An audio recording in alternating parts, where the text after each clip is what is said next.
All right. Cyrus, are you there? Mike? Yes, I'm here. All right. All right. So, all right, we're just about to go live. So I just wanted you guys to be so. I actually hit live already.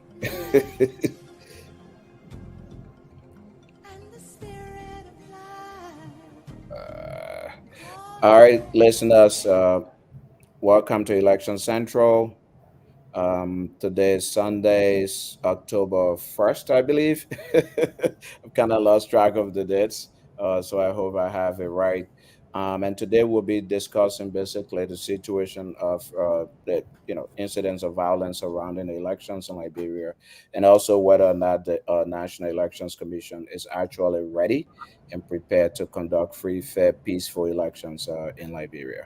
I have well, I have with me regular host here, Michael Renning, and of course Cyrus Gray, who will be filling us in concerning the situation in Liberia. He's been in Liberia for a few weeks and he just returned. So basically, actually, we will be beginning with Cyrus giving us an update. But for now, I want to urge you listeners to share the link, invite people to join the conversation today regarding the elections in Liberia, as well as the way forward in terms of protecting our peace and building upon the democracy. So, welcome, guys, to Election Central. Thank you. Yeah, Yeah, Pastor, how you doing? Thank you. yeah. So, Cyrus, hey, we're anxious, and I'm sure the listeners, viewers are anxious to hear from you about any updates you have from Liberia regarding the process.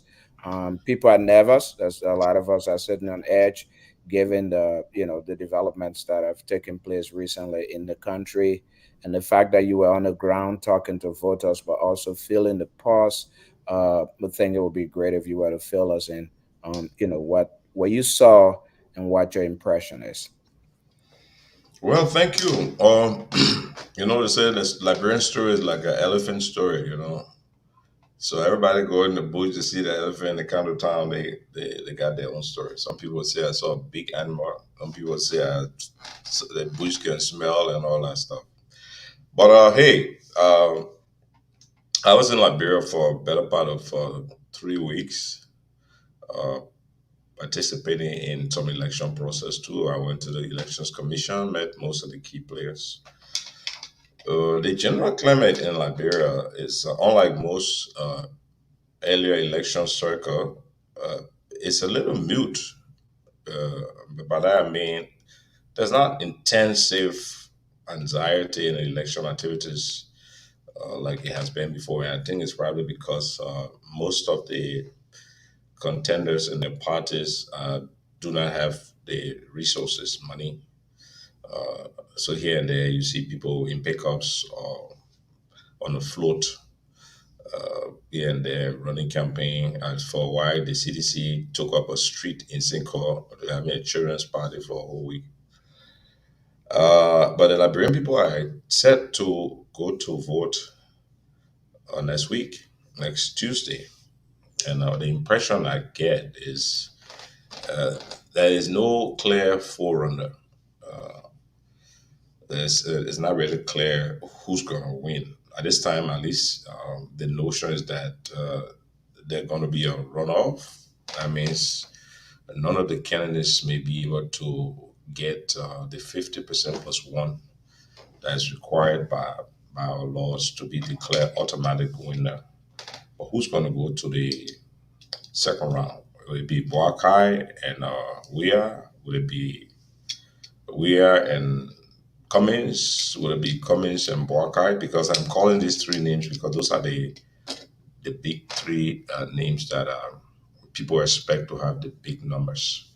So in that case, it's not clear. Just one thing I noticed that is almost clear is that those who are vocal in Liberia all over the country seem to be suggesting that they're not going to support the incumbent president.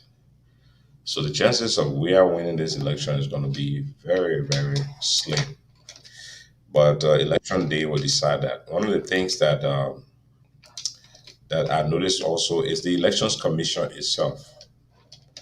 The Elections Commission has been slow on everything.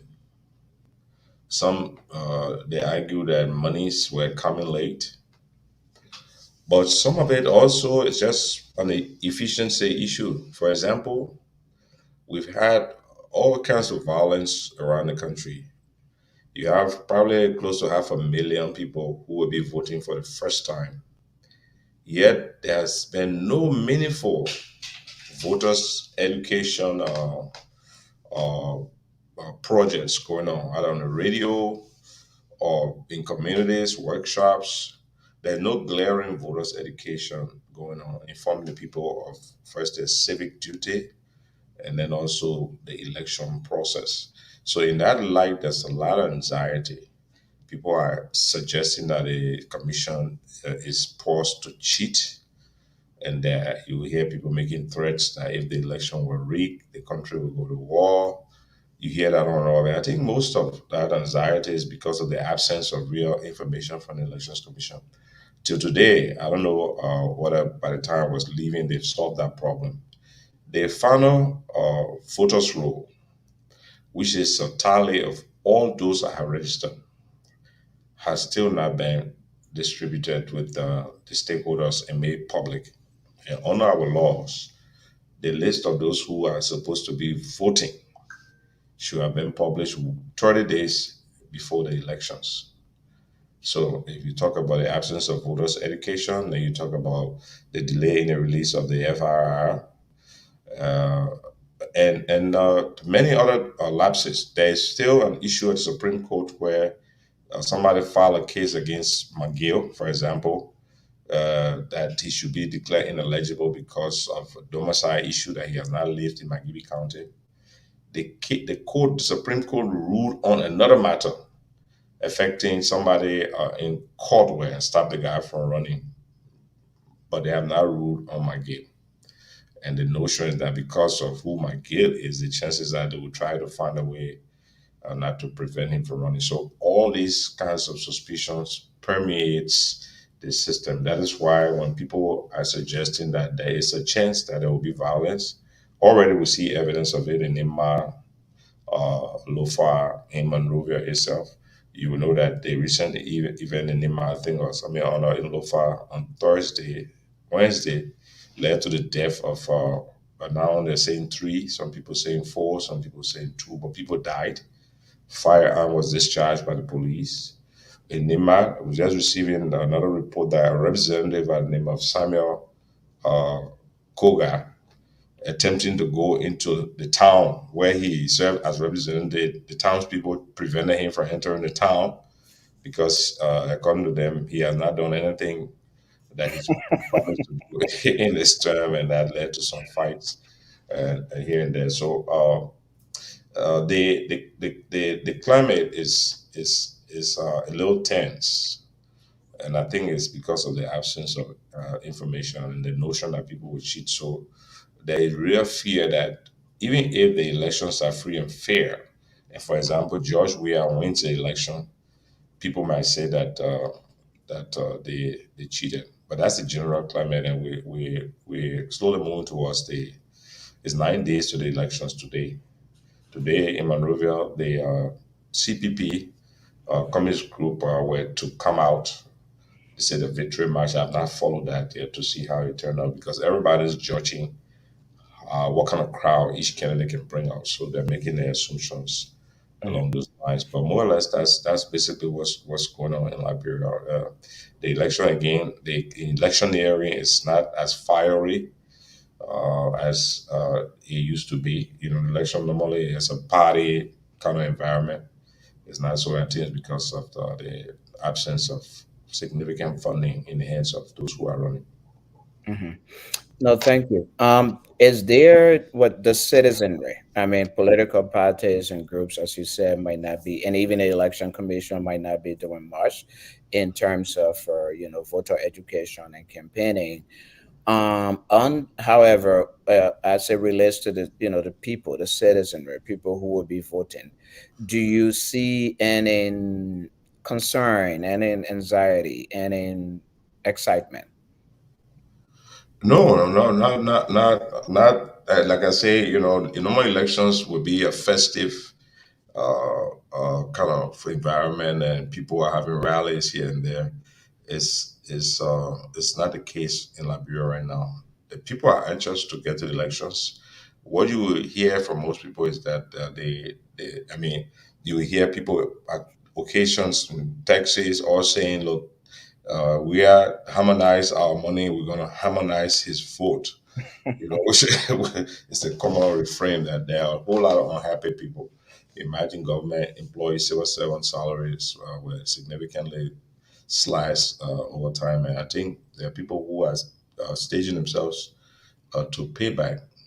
But there's not in elections it's about money too. There's not much money going around, so uh, and then there's no clear indication of who's having the numbers. Because I mean, I've seen people going after T-shirts for everybody. If oh man, give me one ANC T-shirt.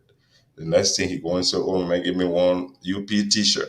One like he's trying to accumulate souvenir or accumulate clothes. So this is why I personally observe that it's Hmm. very difficult for me to say at this time Hmm. Hmm. who is actually going to win. At least which two persons will go to the second round. Yeah. The two key concerns. Concern number one is fear that we could see more violence around the election process, and concern number two is whether or not the election commission is actually ready to conduct free, fair elections in the country. I know they just recently brought in ballot boxes and ballot papers. They were talking about training of trainers, is like election magistrates and election staff, who would then go and train other people. And we're talking about I know at that press conference was, I believe, September 13th or September 15th. So people are concerned as to whether or not they're even ready, with whether they will be able to, transport materials, prepare the staff, to be able to hold, elections on October 10th. So on those two issues, beginning with the readiness of the elections commission, whether they're ready logistically to conduct the elections. What are your impressions? So the impression I get, they've been conducting elections before. They're more or less the same people, right? Mm, Uh, Physical movement of the materials they need to conduct the election, that they can handle that. Already, you see they're moving trucks out with the platforms and all those stuff that will be set up around the country. They've already demarcated polling places and precincts and circulated that information. It's clear how many persons will be voting at the number of precincts. There are 5,890 polling places. They will get the ballots there more or less, and I mean with the regular maybe lapses in a few places, the elections will go on. Readiness in terms of the psychology and the level of awareness to the voting public, I think that they past that, they probably will not be able to achieve that. So you recall about a month ago, the head of the commission, David O'Brien herself, gave a press conference and said that this year's election will have a huge number of invalid votes. Or by even admitting that, she was also admitting that the preparation, information sharing with people to ensure that they know how to vote was lacking in a mhm, way. So mhm, so so if we talk about preparedness in that sense, then that they've not done a good job to prepare people to vote. And technically, that is significant because this whole exercise is about that, having people at least in a reasonable way mhm, aware of what election is and having the ability to cast their vote free and fairly. There have been all kinds of lapses. The elections commission have been absent from the room. I mean, you have people transporting people There are cases where people transporting votes were attacked. The Elections Commission has not been, even the election violence that are going on. They are not forthcoming in trying to call it to question or reprimanding people for it, except for statements coming from maybe the international observers or civic groups and some parties.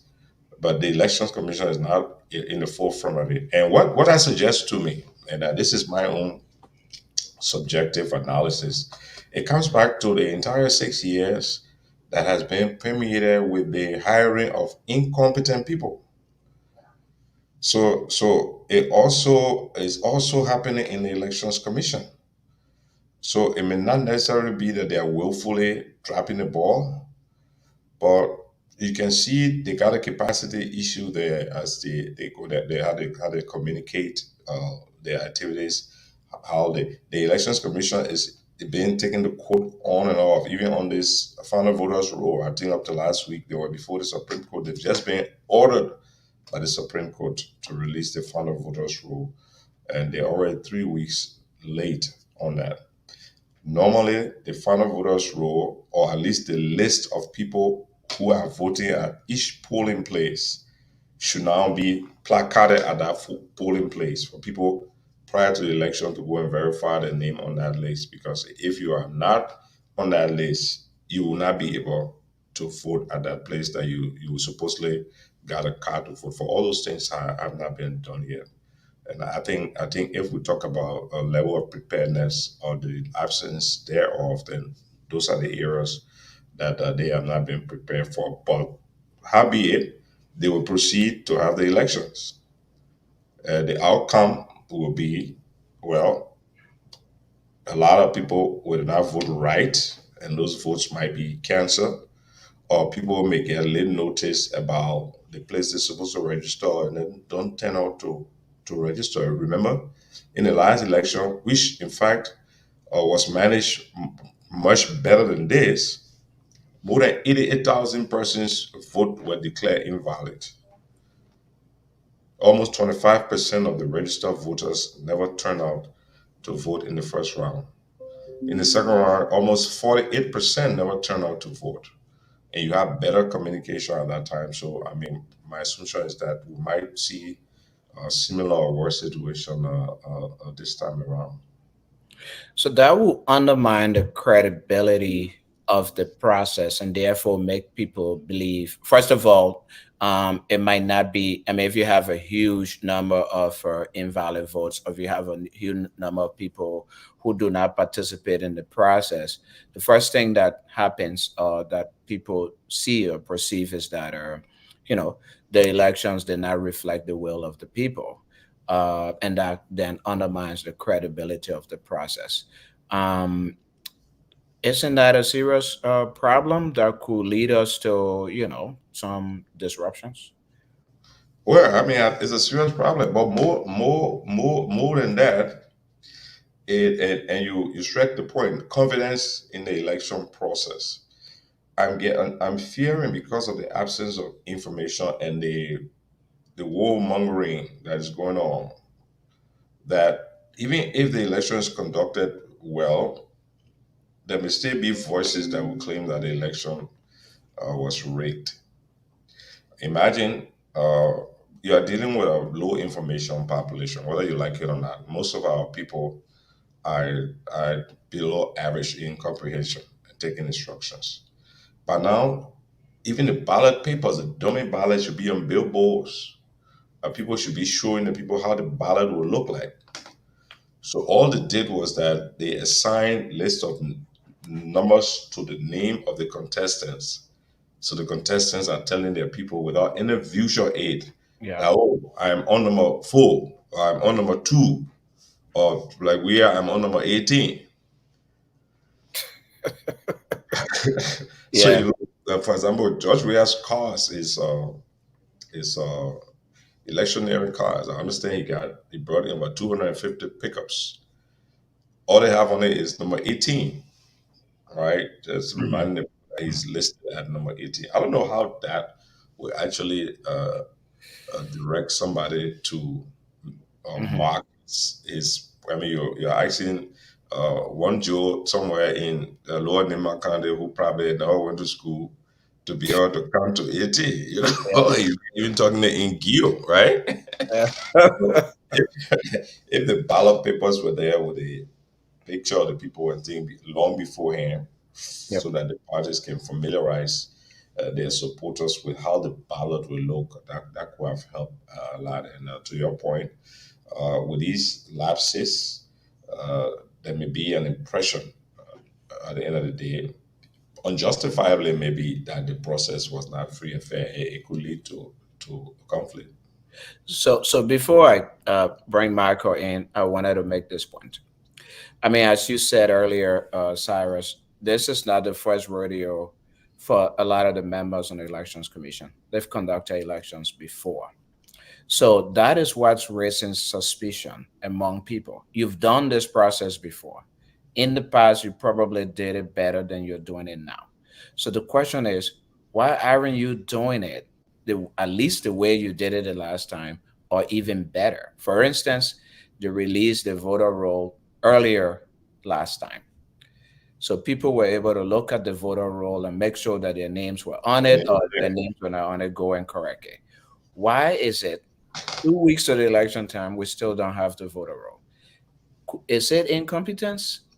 I want to say it's less incompetence, and or at the very least, it sends a message that they're doing something sinister because they've done it before. They know how to do it. To reading the regulations, they wrote the regulations and signed the regulations. So it's not that they're not capable of doing it because they did it before. It's not that they're not aware of what should be done because again they are aware they did it. They wrote and signed the regulations. So that at the very least creates suspicion as to whether this is intentional, intended to maybe say, let's release the voter roll very close to the election time so people will not have time to, go through it and scrutinize it. And then we can do whatever we want to do. Again, that might not be what they're trying to do, but somebody once said perception is sometimes more powerful than reality. Yeah. And all of these missteps seem to be pointing to them creating the wrong I, perception. I would say, to add to that, I don't know what, because I like to practicalize Yep. it to what is the end game Yep. to delay the release of the final voters roll. Remember, the numbers are known. Everybody know what the numbers are. It's on 2.4 million to the last digit. There is a new dynamics here. The voters registration was done capturing biometrics. So Yep. that means they did the whole voters roll all over. Earlier in Monrovia, I've gone to the Elections Commission and asked why they haven't released this. And I was told that they were encrypting the, the data, and they will put it on a flash drive and distribute it with the marker. You could speak more to that. Their logic is that they don't want people to alter the list when they give it to them. They shouldn't be able to change it. I don't know whether it should take forever to encrypt the data and put it on the site. But Michael will tell us that how long it takes to encrypt, because I think it's just a simple process. I mean, the end of voter registration May 11th. That's when I believe the second phase of the voter registration process ended. They then went and did synchronization of the two rows they got from the phase one and phase two, and came up with a figure of 2,470 something thousand people. So you have that in the database already. You have all of the data. and they have allocated those numbers Yeah. to polling So places polling already. place. They have Exactly. listed the Yeah. Yeah. 5,890 Yeah. polling places, and they stated how many persons Yeah. is voting at. So that they cannot do that if they do not have the base Thank you. data. They do have the base data. Yeah. And Yeah. so maybe Michael could tell us. I Yeah. mean, how So long it will Michael, take to tell us, how encrypt. long does it take to encrypt a document? You're muted, You're Marco. muted, Mike. All right, thank you. It shouldn't take weeks to encrypt data. I mean, it depends on the size of the data. It take a couple of hours. It could take, maybe 24 hours, 30 hours. It shouldn't take for the quantity of data that they have, 2.5 million records. I don't know how many columns, they're collecting, how many attributes to each of those names they're collecting, but it shouldn't take weeks. Within 1 week, they should be able to put that information out. And this is something I think they should have planned for. So if they knew they were going to encrypt this data, I don't know what technical agency they're using, what technology agency they're using, but that's information that should have been, communicated from the very beginning that, hey, all this information that's coming in, if you have deadlines to release this voter roll 30 days before election, then this is the time frame we need to get that information back to encrypt it and get it back to you in time to, complete your objective. So, like you said, Alfonso, I think it's a combination of either something sinister is going on or it's just gross incompetence on their part. I'm pretty sure lots of the people who worked the last election are still employed at NEC, but some of the leaders were replaced, with the new commissioner coming in. So that could have brought in new people who don't know what they're doing and not taking things seriously, and we're where we are today. Or it could be they're just, they're not getting the funding they need on time to implement what they needed to do, and because of that, they're shorthand and they can't get things out. Or number three, they're working on something that they don't want the people to know, and that's going to lead to either rigging the election, and then we will have more chaos or more, complaints or something. But how things are going, anybody will have legitimate reason or legitimate cause to say they're not satisfied with the election results. Yeah, and they have on another note, they have a team of Europeans. They are Scandinavians and guys from Luxembourg who are actually the ones who are managing the data. Yeah. So you would think they got the right capability at that level to have actually released the voters rule long as was required by law. Mhm. So, do you believe? I mean, guys, let's talk about this. With all of these problems associated with the process, because election is a process, right? And I know somebody said the last time, which I think was a very profound statement, that elections are not rigged on election day. Elections are rigged well before election day because it's a process. It's the voter registration, is compilation of voter rolls, is where you put people, trained staff, is what they do on election day to obstruct the process. For example, where you place polling centers and all of that, is the intimidation and fear that leads to the process for which people refuse to turn out, is the lack of education before the day that makes people not knowing what to do and therefore either mark wrongly or show up at the wrong polling places or don't show up at all. So it's an entire process with several elements involved in it.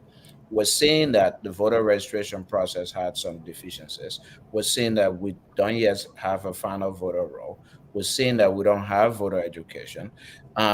Logistics are not on the ground. Training just started, basically. So, with all of these deficiencies leading into election day, can we say that we can have credible elections on October 10th? Or should we maybe say, you know what, we're not ready. Let's give ourselves one more week or 2 more weeks? The question, I First, think, on the issue of whether you can move the elections, the election date is set in law, so you cannot move it arbitrarily. Uh, Considering all the things that you've seen. So I would say that I don't think that is even being considered. The general notion from the Elections Commission is that they are on track in spite of all these lapses and delays in some of the processes. The reality is that those delays and lapses can impact the final number, but and there's not major outcry to say that we don't think that the, the elections commission, the processes are now such that the election will be free and fair. One of the things that you will note is the the uh, the polling places, the polling places, they by law they can even shift them on the day of elections. So can you imagine we're struggling over issue of just releasing the final voters roll now? The whole logistics about that single day, where by that day you should have had all those people who voting at polling places listed up. You should have a situation before then where people will verify their names and all that. All those things don't seem to be falling. Like imagine the chaos that's going to happen on that day, and it might throw again a crisis of confidence on the election result, and then the absence of communication. The absence, people don't know what's going on. Then the message is coming out from different quarters that all people preparing to cheat. Then you hear parties, including the Vice President Baka, has said that, oh, if they rig the election, I think he implied to the tune that there will be conflict. Prince Johnson put it more bluntly that there will be war. All these kinds of innuendos and statements Mm. control people's thought. So that is why those delays and lapses at the Elections Commission really matter. Even if there was nothing sinister about it, they they lend fuel to the fire of suspicion that there's something wrong and people could act on it. I think it's reason for concern, but whether it reaches a level where they will say we want to postpone the election, I doubt they will do that. All right. Yeah, Mike, you were trying to come in. Yeah, I was going to say, I know we're talking about this current round of the elections. I'm not sure if the election commission has even gotten the budget for to host a second round of the election. Well, they said that they don't have money.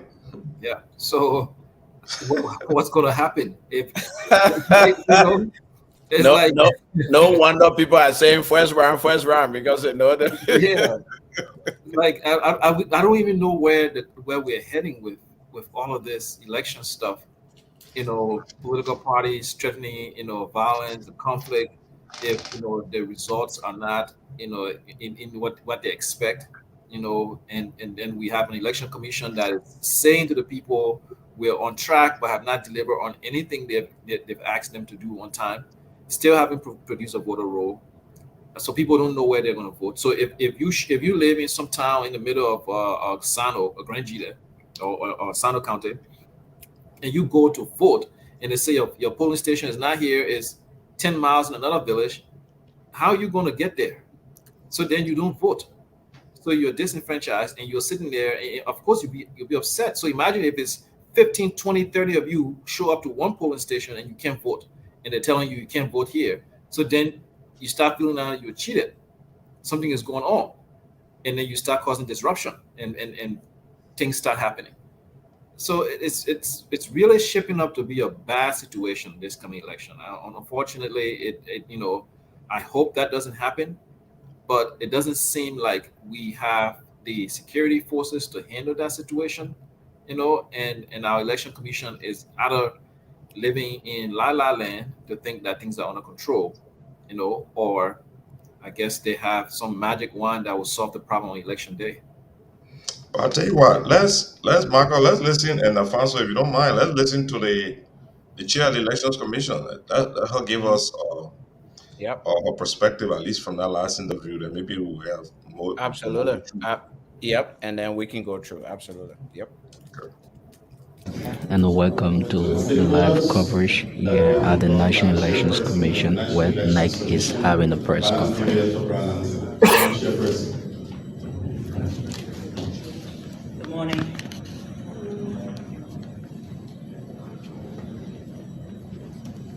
Madam Co-Chair. Hello? Hello? Madam Co-Chair, fellow commissioners, distinguished stakeholders, fellow Liberians, members of the press, ladies and gentlemen. I am pleased to welcome you to the headquarters of the National Elections Commission and to the maiden edition of the weekly press briefing aimed at updating Liberians and partners on the status of the 2023 electoral process. The Commission is pleased to inform you that activities leading to a successful conduct of the 10th October 2023 General Commission current and credible manner. Ladies and gentlemen, in keeping with operational plan, the National Elections Commission is pleased to announce that ballot papers for the 2023 presidential and legislative elections have arrived in the country. The ballot papers arrived on Monday, 25th September 2023 from the Republic of Ghana via the Roberts International Airport in the following categories and quantities. Presidential ballots, 3,320,500 ballots. Senatorial ballots, 3,402,122 ballots. Representative ballots, 3,403,208 ballots. The ballots are currently in secured storage under protection of state securities. Let me also inform you that deployment of ballot papers and other sensitive and non-sensitive electoral materials to the 19 magisterial offices in the 15 counties of Liberia for onward distribution to the 28 voting precincts nationwide will commence in a few days' time. Members of the press, ladies and gentlemen, I am also pleased to announce that assorted electoral materials, including ballot boxes, precinct kits, tactile ballot guides, indelible ink, and assorted stationery procured internationally have also arrived in the country. Packaging of materials for the 5,890 polling places began about 2 weeks ago and is currently on hold. Distribution of these materials to the various county warehouses will commence in the next few days. Printing of the final registration roll, known as FRR, which began some 10 days ago, is progressing well. The National Elections Commission staff are working day and night to ensure that materials are deployed in time for the 10th October 2023 elections, especially given the challenges with delivery of those materials to some parts of the country. Meanwhile, in addition to the ongoing procurement process for land transport vehicles, the NEC has put in place a procurement process for additional transportation.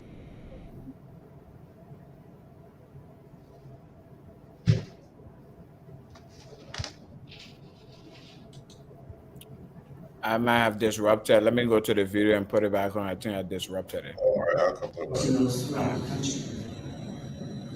Ladies and gentlemen, the National Elections Commission reiterates that the FRR for the 2023 presidential and legislative elections will be made available to all political parties, independent candidates, and other stakeholders upon completion of the ongoing process to secure the data.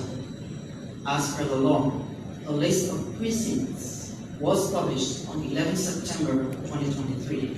Additionally, to make the process more transparent, as has been done in the past, the final registration roll is being printed to be pasted at the 2018 precincts across the country prior to election day. Distinguished ladies and gentlemen, as you may be aware, elections operations involve the recruitment and deployment of huge numbers of personnel in order to be on schedule for the conduct of the 10th October 2023 general elections. The NEC has recruited 79 electoral district coordinators, 382 electoral supervisors, and 30,812 polling staff. In the meantime, the National Elections Commission training section has concluded training of magisterial staff who are now training electoral district coordinators and electoral supervisors who will then train polling staff across the country.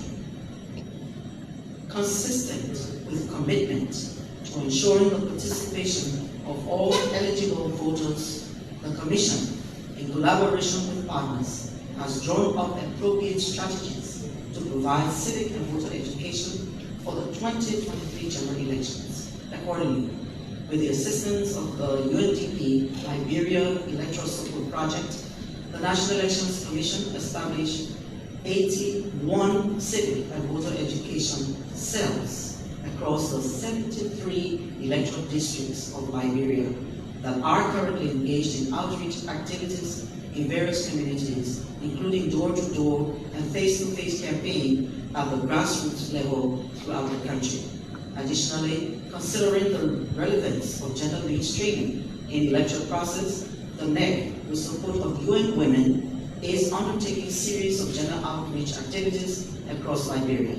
Many other partners and Liberian civil society groups, many of whom have been accredited by NEC, as well as political parties and candidates, are also assisting with voter education efforts, for which the NEC is grateful.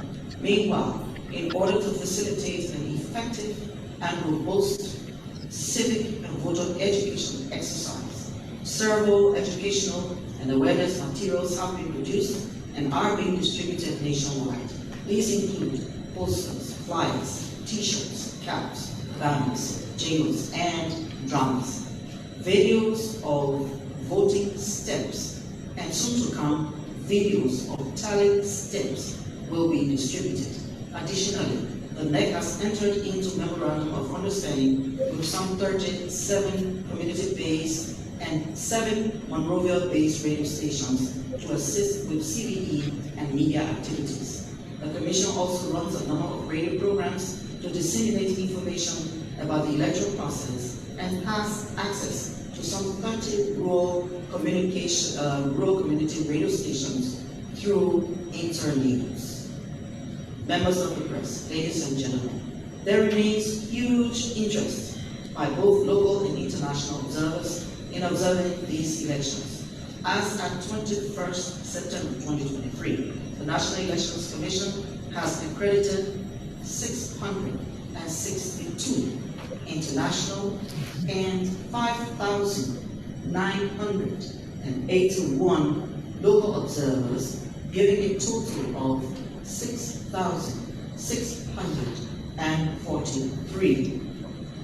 The Commission continues to process additional applications for observation of the 10th October 2023 general elections. In addition, the process of accreditation of parties and independent candidates' agents has begun.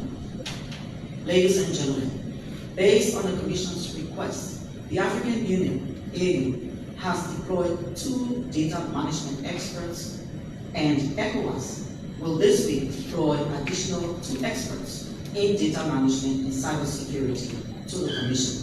These experts are deployed at the NEC Data Center to work with the NEC Data Center staff as a way of lending further credibility and transparency to the management and security of electoral database.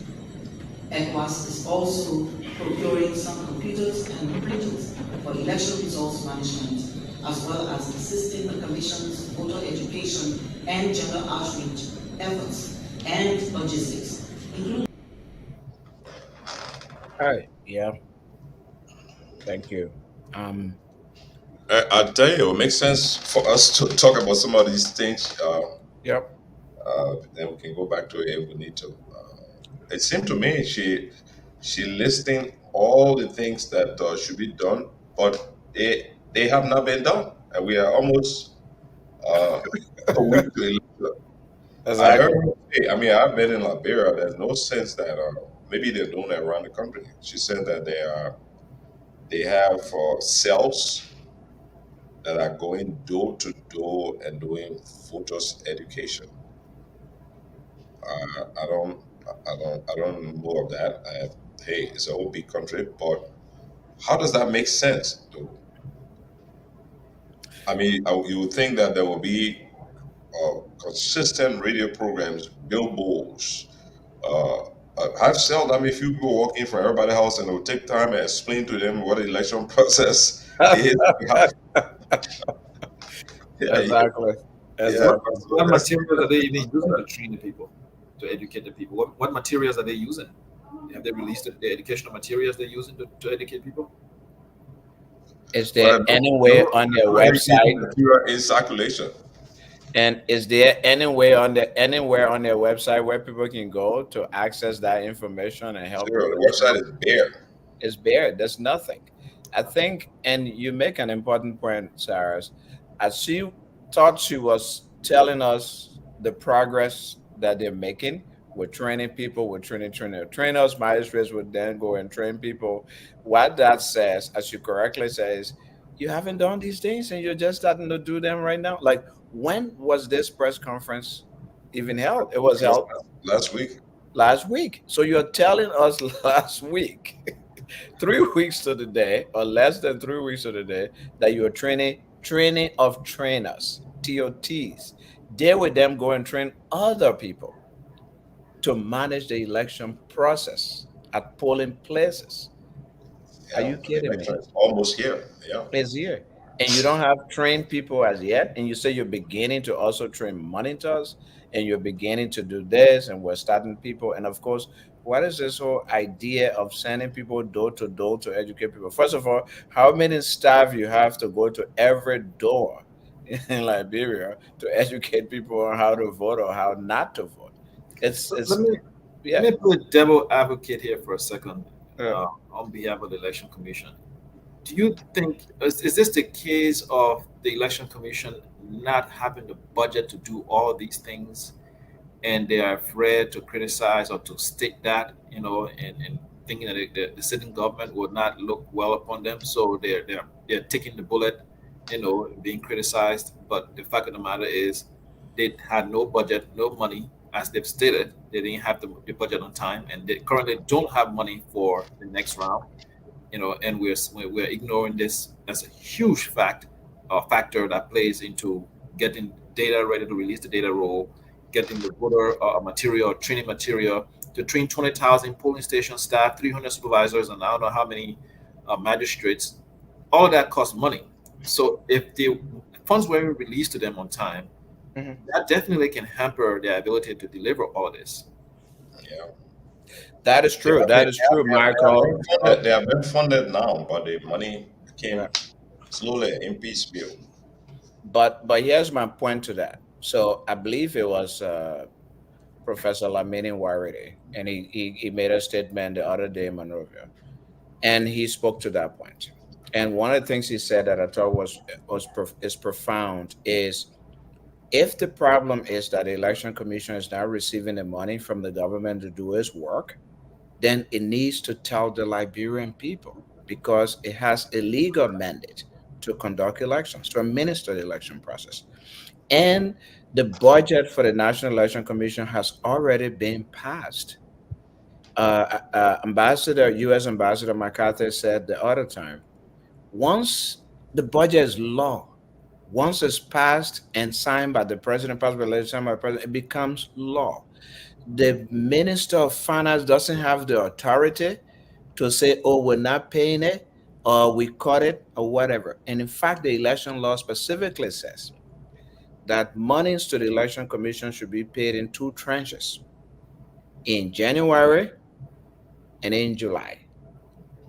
So January, so they can do all of the preparation process, and July before October election. So you, as the commission, if you haven't received the money in the legally allotted time frame, then you have an obligation to announce to the Liberian people, or to approach the presidency, or to approach the legislature and say, we don't have the resources to do our job. Again, there's a reason why they attenuate, so that they are not open to political manipulation, so that they don't fear that they could lose their jobs if they do their job right. So those people are tenured. They have terms over there. They cannot be removed legally by the administration for doing their job, or for criticizing the administration for not giving them the resources. So I But think it's a factor. I agree with you. The administration might be trying to strangulate them, or to make, to control them by controlling the resources, or just hamper their efforts. That's entirely possible. But If they fail to tell the Liberian people that, then we can say that they are complicit in the process. Then we blame them for not doing a job because we don't know why they're not doing a job, or they're just complicit in the process.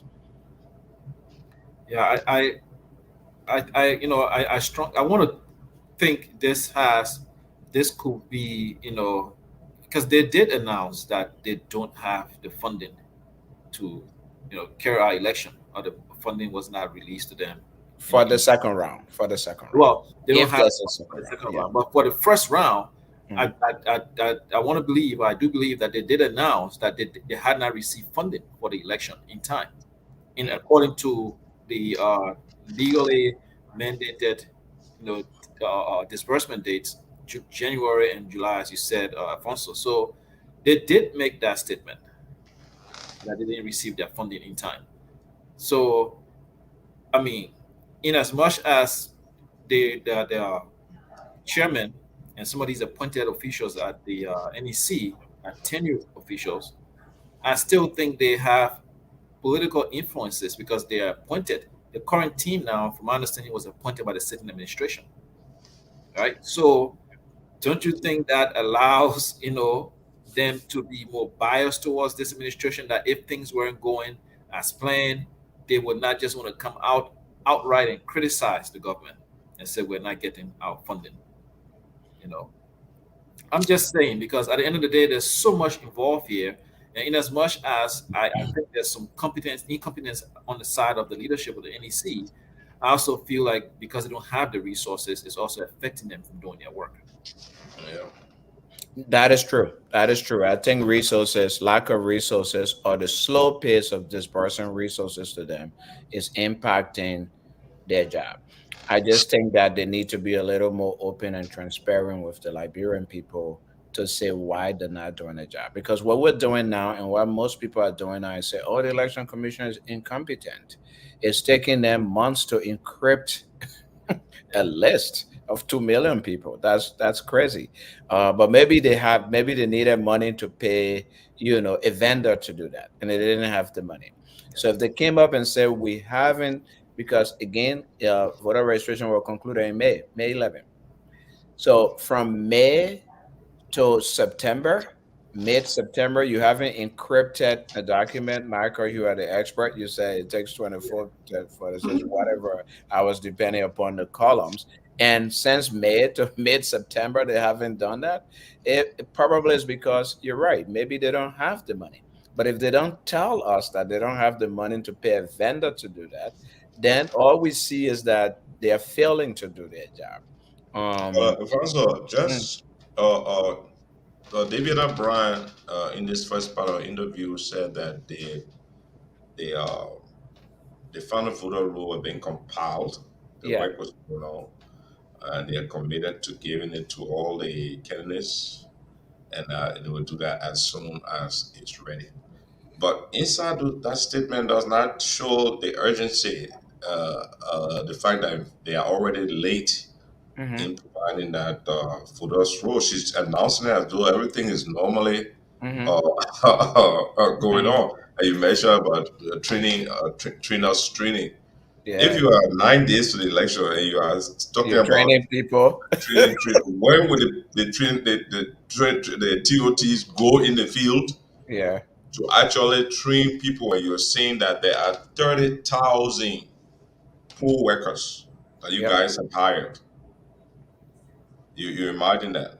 So Yep. have you actually even hired them Yep. around the country? Exactly. Exactly. So when does the TOT go there to let them know? You recall that one of the claims that came out of the voters registration was that there were well over 500 supposed underage people who were registered. Yep. Now people go to register physically. You remember the picture of some of those people who Those had some of those those cards? kids. They were Exactly. kids. Yeah. How could they have registered a kid? So could it be that there are people out there, election workers who are not even trained, who do not know that the voting age is 18 and up? Yep. because that is glaring. It's normally not even one person working at a registration booth. No. How will you be able to register 500 plus persons who are glaringly children? Hmm. Now, we're coming to the actual voting, and you are lapsed at least way behind on the training.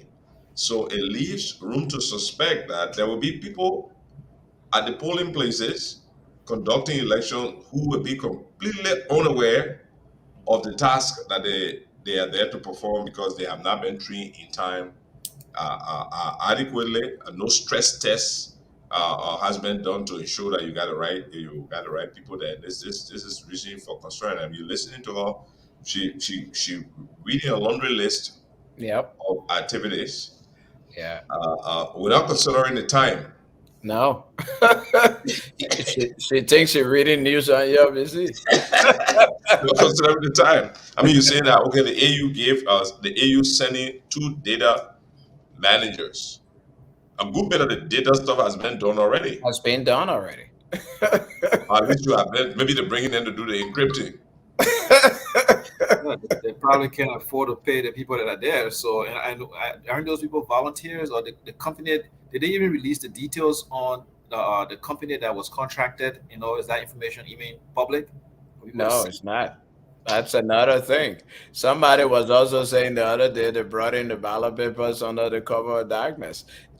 I know in the past, because I work with election processes, we formed the first ever homegrown observer and voter education mission around the 1997 elections. And I chaired the voter and civic education component of that stuff, working with NED, Carter Center, etc., to do that. And what we did was, when the ballots came, there were people who, civil society groups, political parties, were in the delegation that went to receive the ballots and to put them aside. So that wasn't even done. People, you have to be transparent. Who's printing the ballots? Who's handling them? One of the things that she raised, to your point, Mike, is that state security are now in possession of the ballot papers that came into the country. They are Why? manning the ballot paper. She said they are manning the ballot paper. They are the one providing security of ballot paper. State security. But it Imagine can that. be in possession.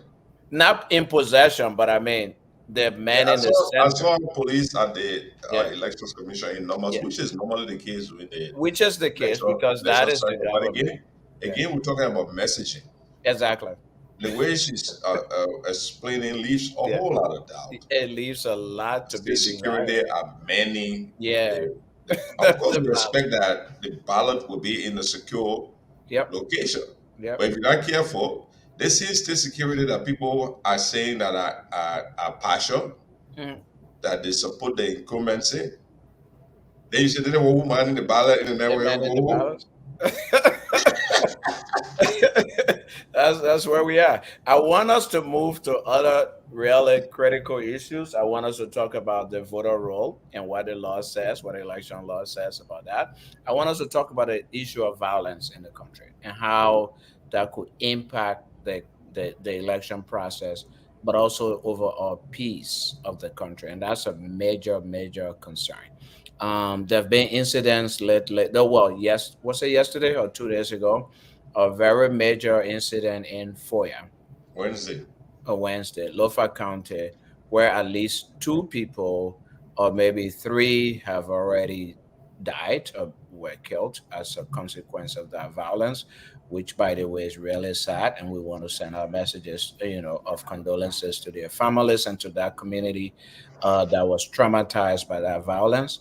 Before that, I know there was a young man, I believe Aloysius Ban was his name. He died or was killed, I should say, in Nimba County as a result of in an incident of election violence.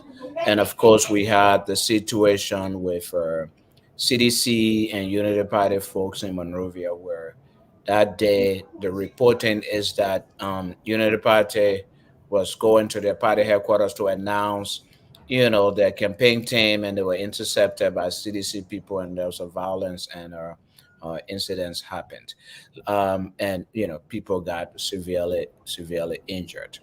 Again, so I want us to talk about the issue of election violence. I want us to talk about issue of voter roll and whether or not we can really have credible elections without a voter roll being published. We know that the United Party went to the Supreme Court asking for the voter roll. We know that other political parties are speaking out about the importance of NEC releasing the voter roll. So I want us to talk about those 2 points. So let's, you can come in, Mike, Cyrus. Let's be Well, let me well, discussing. There are a let few me add videos here.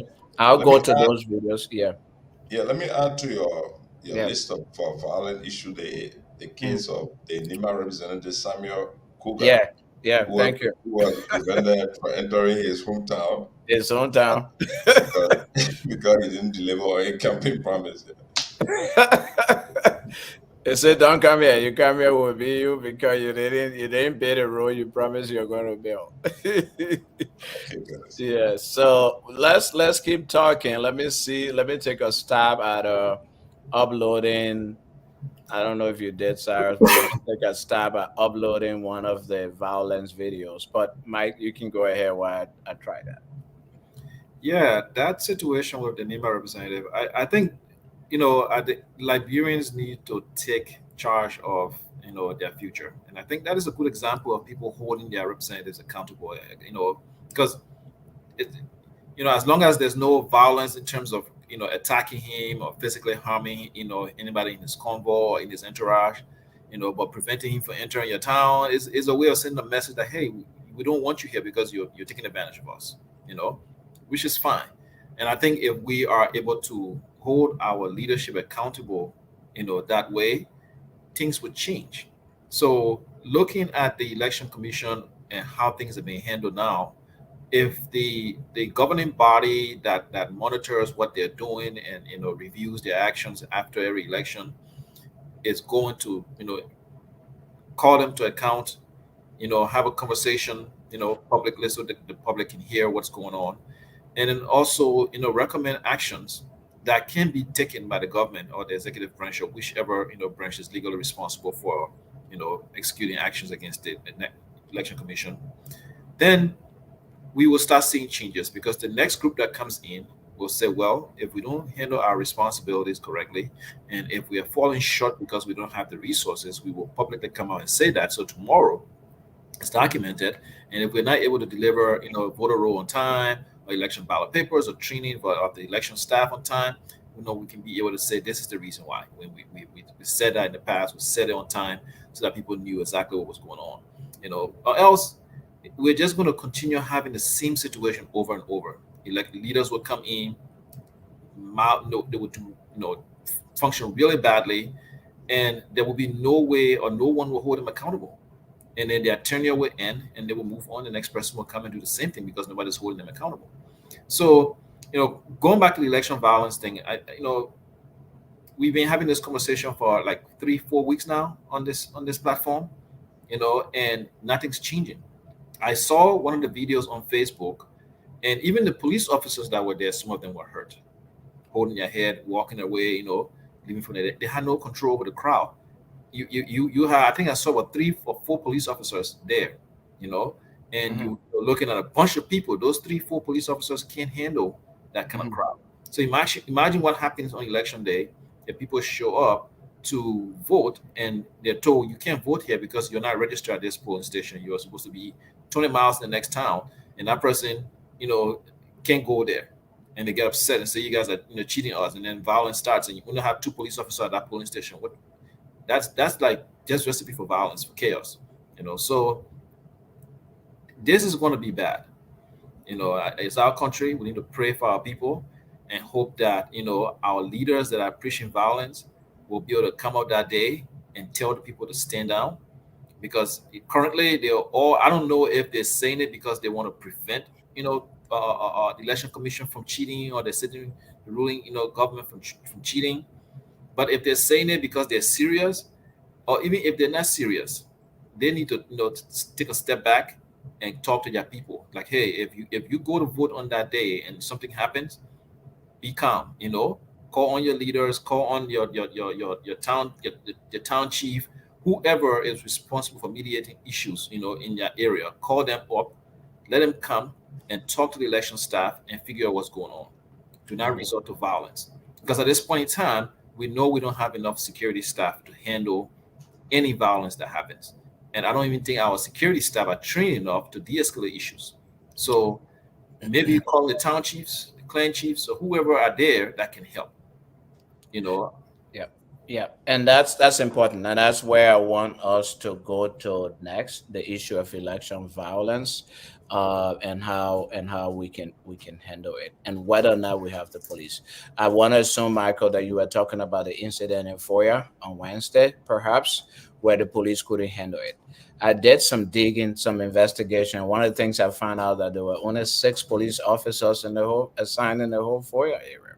So imagine, and if you saw the video, you saw that once they came out of Tamafala, yeah, and tried to fire and go after the crowd, and the crowd decided to also follow and pursue them, the crowd pinned them down. They couldn't handle the yeah. crowd. So that goes to your point. What if on an election day, a group of 100 people just descend on a polling place or on a precinct and decide to disrupt? What happens? So wait, I mean, get this right. Are you saying that there are only 6 police officers in the whole of in Foya? a in an entire foyer. It's what I learned from my research last night. How That many? How many so police Vangeman, officers in Foya? so police officers had to get on motorbikes and come from Vangeman to go to Foya to help quell the situation. So the situation lasted for hours in Yeah, it's not. in It's Foya. not.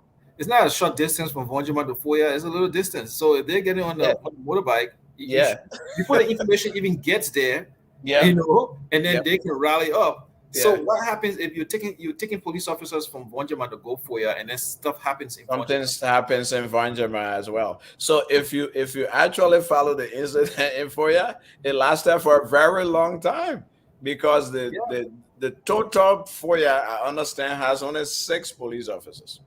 Some of one or two of whom were probably in the representative of Tamafala house already, and then maybe you have one or two working with the people, and then the incident happened, came out of Tamafala and decided to start shooting in the air or in the people. We don't know yet, but they discharged live ammunition, and then the crowd decided, hey, we will pursue you. And once the crowd did, I mean, I was listening to the video where the guy was saying, oh, the police retreating, the people are going after the police, and the police can't stop the crowd. So to your point, I don't think we have the security required we security to don't. really police this process. I have some videos. I don't know if Cyrus might be more technologically inclined to play the videos, but I'll try to see if I can um son him. But We don't have a police. I'm gonna pause this and I'm gonna give you a background.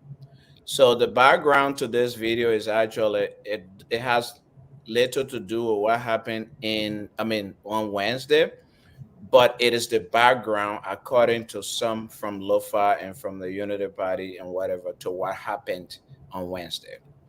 That the police cannot be trusted, that the police is partisan, and that the police actually instigated and inflamed the situation on behalf of the ruling party.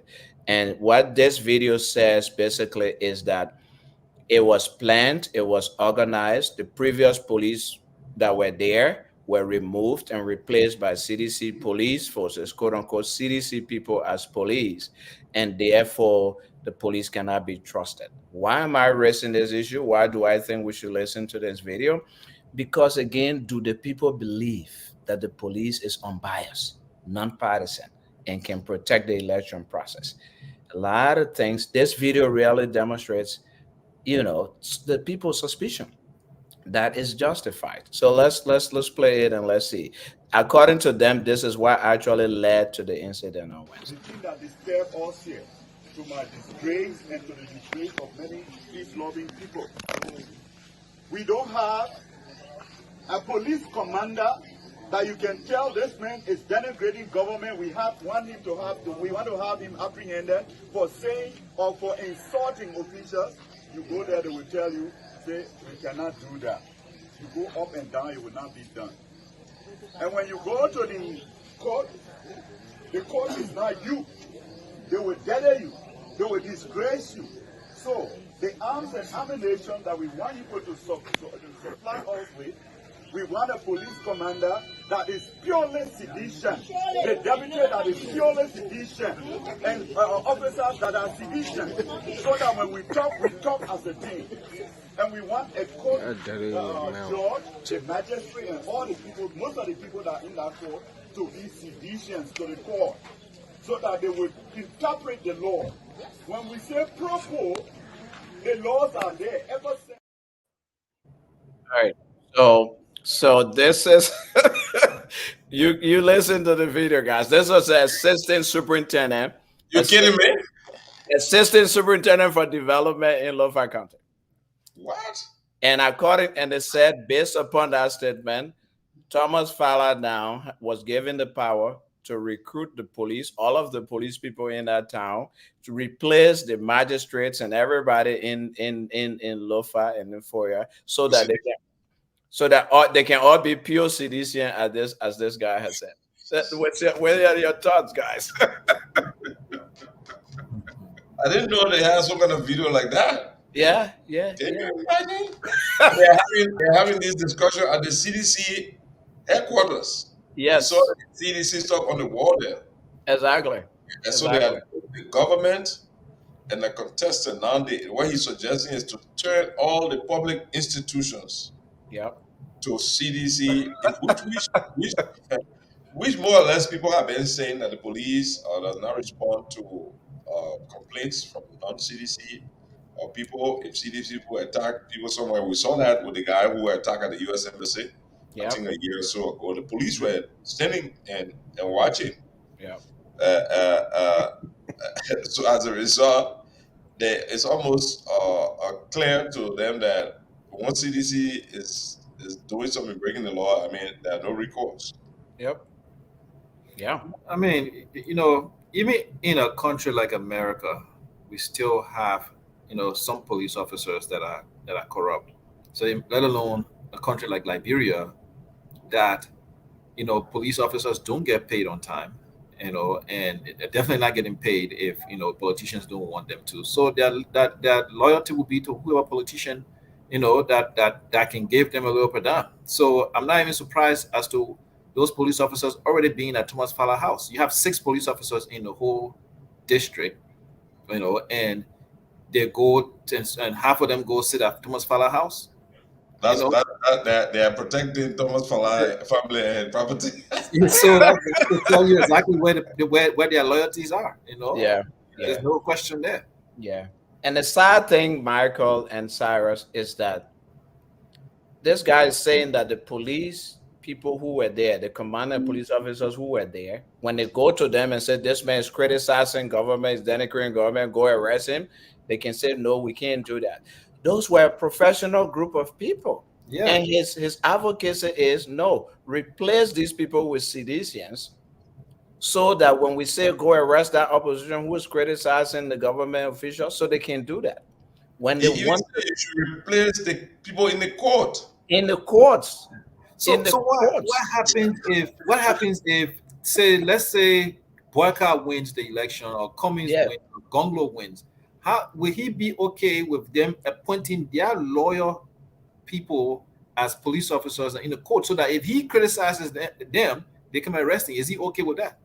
No, I don't think he would. What that also may suggest is that the election process itself, because the NEC is a public institution. If these guys they're at least the phantom, that they have the authority to convert the police to CDC, what is there to say that they are not doing the same thing with the magistrate and the rest of the poor workers? Exactly. And if you remember this situation on the Old Road District 10, where this lady was communicating with the CDC chairman, Moba Molu, and saying, hey, bring the first-time voters here so I can register them. Many of whom were probably kids, and then she was caught, communicating with Moba Molu. And so that's an important point. What is there to say that the voter registrars who registered 500 children and 750 or 80 people more than once. And and not the magistrates who are running this election process. Yeah. And then, of course, you have this guy saying replace the people in the courts. When we have disputes, we go to the courts. He's saying replace the judges and the magistrates. Send us citizen police. But there's an important point he made. The arms that we are asking for, we want people, CDC people who can give the arms to. The Yes, requesting for yes, arms. arms. Yes, he Arms. said it. Yeah. He That's said a, it. that's a scary point. Why is he And so? then we also know that police was firing on Wednesday. So why is he so bold as a civilian to ask for arms? Yeah. Publicly. I get it there amongst themselves, but that's to tell you that there's probably news circulating within themselves that their group that there's arms available to some people. Yes. Why will you be asking for arms? Why would you think the government would take, if you know there are police officers who, if you're already advocating for police officers that are on your side, right? Why are you asking for arms again? That means that there's something going on that he's comfortable enough to say that he asked for it because he knows it's circulating, which goes to saying the same thing that Yekakoluba has been saying all along, that he knows there's arms circulating on the weird side, and he himself possibly got his own arms. Prince Johnson is saying, so if all these people, how they're saying we have in Liberia, the blind man saying he's going to trunk you with rock, he already got a rock in his hand. Yeah. So if all these people are preaching violence, then I won't be surprised they all have something available to carry out this violence. Yeah. Yeah. Wow. And I mean, this guy, when I saw this video today, I was really shocked. I mean, they're brazen, they're open, they're talking about they're getting weapons into the place, arms, and they're talking about they want to put the arms in the hands of their partisans so they can do whatever they want to do. Worst of all, they're advocating to remove professional police and court people who are saying, no, we can't arrest the man because he criticized government chief. We can't do that. He's saying, no, let's replace those people so that they can arrest anybody who criticizes government. He's saying, let's put judges in the courts. He said, when we take our case to the court, nothing can come out of it. Nothing will come out of it. So we can rig the election, we can beat people, we can kill people, and nothing will come out of it because the police is on our side. In fact, the police will join us to victimize the people. So who is this guy? I mean, he's assistant superintendent of development for Lo-Fi County. And nobody's saying anything about like what he's asking for. This guy's picture is supposed to be all over the news, all over like like right now. Yeah. Wow. There's another video, a video of what happened on Wednesday. Let me see if I can play it and then we go on from there. But this is really serious, what this guy just said. But this video coming up actually shows the commander of the police detachment in Foya already passing judgment about what happened on Wednesday. So let's see what happened. Okay. He's the police commander of Foya. As a police commander, I was with the Union Party trying to provide security for them for their program. Okay. From the MSF football field, where we expect them to be today. And I saw them even at party headquarters, where I went there and I was with them. They never decided to do a march. All of a sudden, I saw them marching at that point, and they enter on the fella here. I think you can see from here, all the levels are down. I came and saw them all the way in the yard, and that is how we managed to put this back. You think it will not explode? This back was put ablaze by them. Okay. As you can see. Okay. As you can see, it was put ablaze by them. It was set ablaze by them. Yeah, exactly. So please, I'm talking for you. Okay. Thank you so much. So you see what is happening? The police are... So first of all, I mean, the video will continue, but the first thing I want to talk about is that this is the police commander in Foya. So basically, he has already conducted investigation and passed judgment that, the incident was that the United people who were marching to go receive their people from America suddenly decided going to receive their people from America wasn't necessary anymore. They have to go and enter Tomafalaya unprovoked. So he's rendered a judgment without even saying, let's do an investigation. My concern here is, can this police now be trusted to do any investigation to see what happened? Because he wasn't on the scene, according to what he said. When he got there, he saw that they were already in Thomas Fowler's yard. Did anything happen that made them to go into Thomas Fowler's yard, as the Unity Party is claiming? He doesn't know that. But he's giving press conferences and basically already saying it's synonymous to what President Weah said when those auditors died. And he said, oh, don't mind it, man. I've already been able to do it. But anyway, police will investigate. You've already prejudiced their investigation. And you are supposed, yeah. So yeah, guys, what do you Even if think? what he's saying is true, right? Even if what Yeah. he's saying is true, 100% accurate, you don't put that fact out to the press right away. Yeah. You gather your team of everybody that was involved. You take all the police report, document that, and put out a statement from your district, and you put that information out after you've compiled all the report from your other police officers that were there, making sure everything aligns, and then you guys put out your findings, at an appropriate time. But you don't just, while on the scene, you just start divulging everything, And then so now tomorrow, if somebody else has a different point of view or a different observation, they file a different report and they come with that, now the police has two conflicting reports. So what do we take? Yeah. So you conduct your investigation, compile your report, and then put out a single statement. Maybe the district should have a public relation officer that will put that statement out or something. But this is what happens when district has 6 policemen, Marco. I understand the police guy himself, the police commander there is called Thomas Fowler's son. That's his name. And they live in Thomas Fowler's yard. Compound. Yep. Yeah. So that goes to what the superintendent said. Let's find CDC people. And this man, Thomas Fowler, brought him and hired him to be the police commander. He lives in Thomas Fowler's yard. I didn't hear that before, Cyrus. So maybe that's the reason why he probably, or one of the police officers were in a yard and came and fired. His statement has a whole lot of disjointed company. He went to the Unity Party people where they were demonstrating. Then he said, "Oh, they went into Thomas Fowler. Yeah, when I came, they were attacking Thomas. I thought he was with the people already." Let me continue the video. Okay. To see, He's the police commander of Foya. As a police commander, I was with the Unity Party trying to provide security for them for their program. Okay. From the MSF football field, where we expect them to be today. And I saw them even at party headquarters, where I went there and I was with them. They never decided to do a march. All of a sudden, I saw them marching at that point, and they enter on the Fowler yard. I think you can see from here, all the levels are down. I came and saw them all the way in the yard, and that is how we managed to put this back. You think it will not explore? This back was put ablaze by them. Okay. As you can see.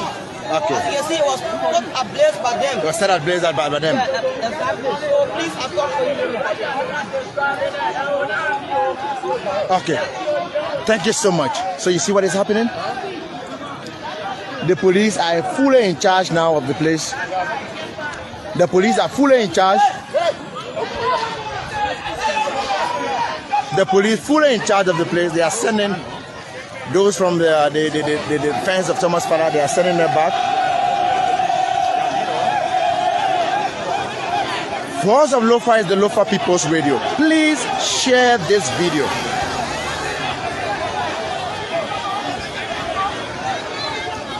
Please share the video. A motorcycle is here at Blaze. Hello? Yeah? I'm in a program right now, please. I'm in for you. I've been able to talk right now.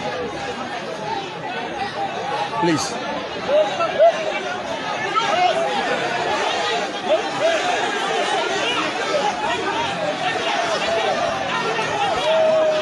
Share the video. The police trying to put the situation under control.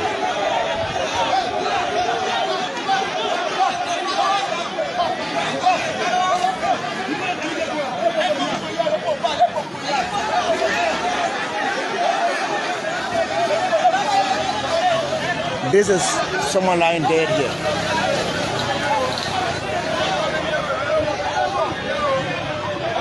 This is someone's body lying right here dead. You see it? That's a dead body lying there.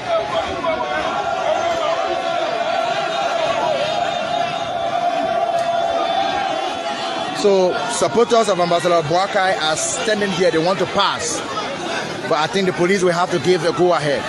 They went to receive the Kisi citizens that are in America who have come to speak to their fellow citizens in Foya.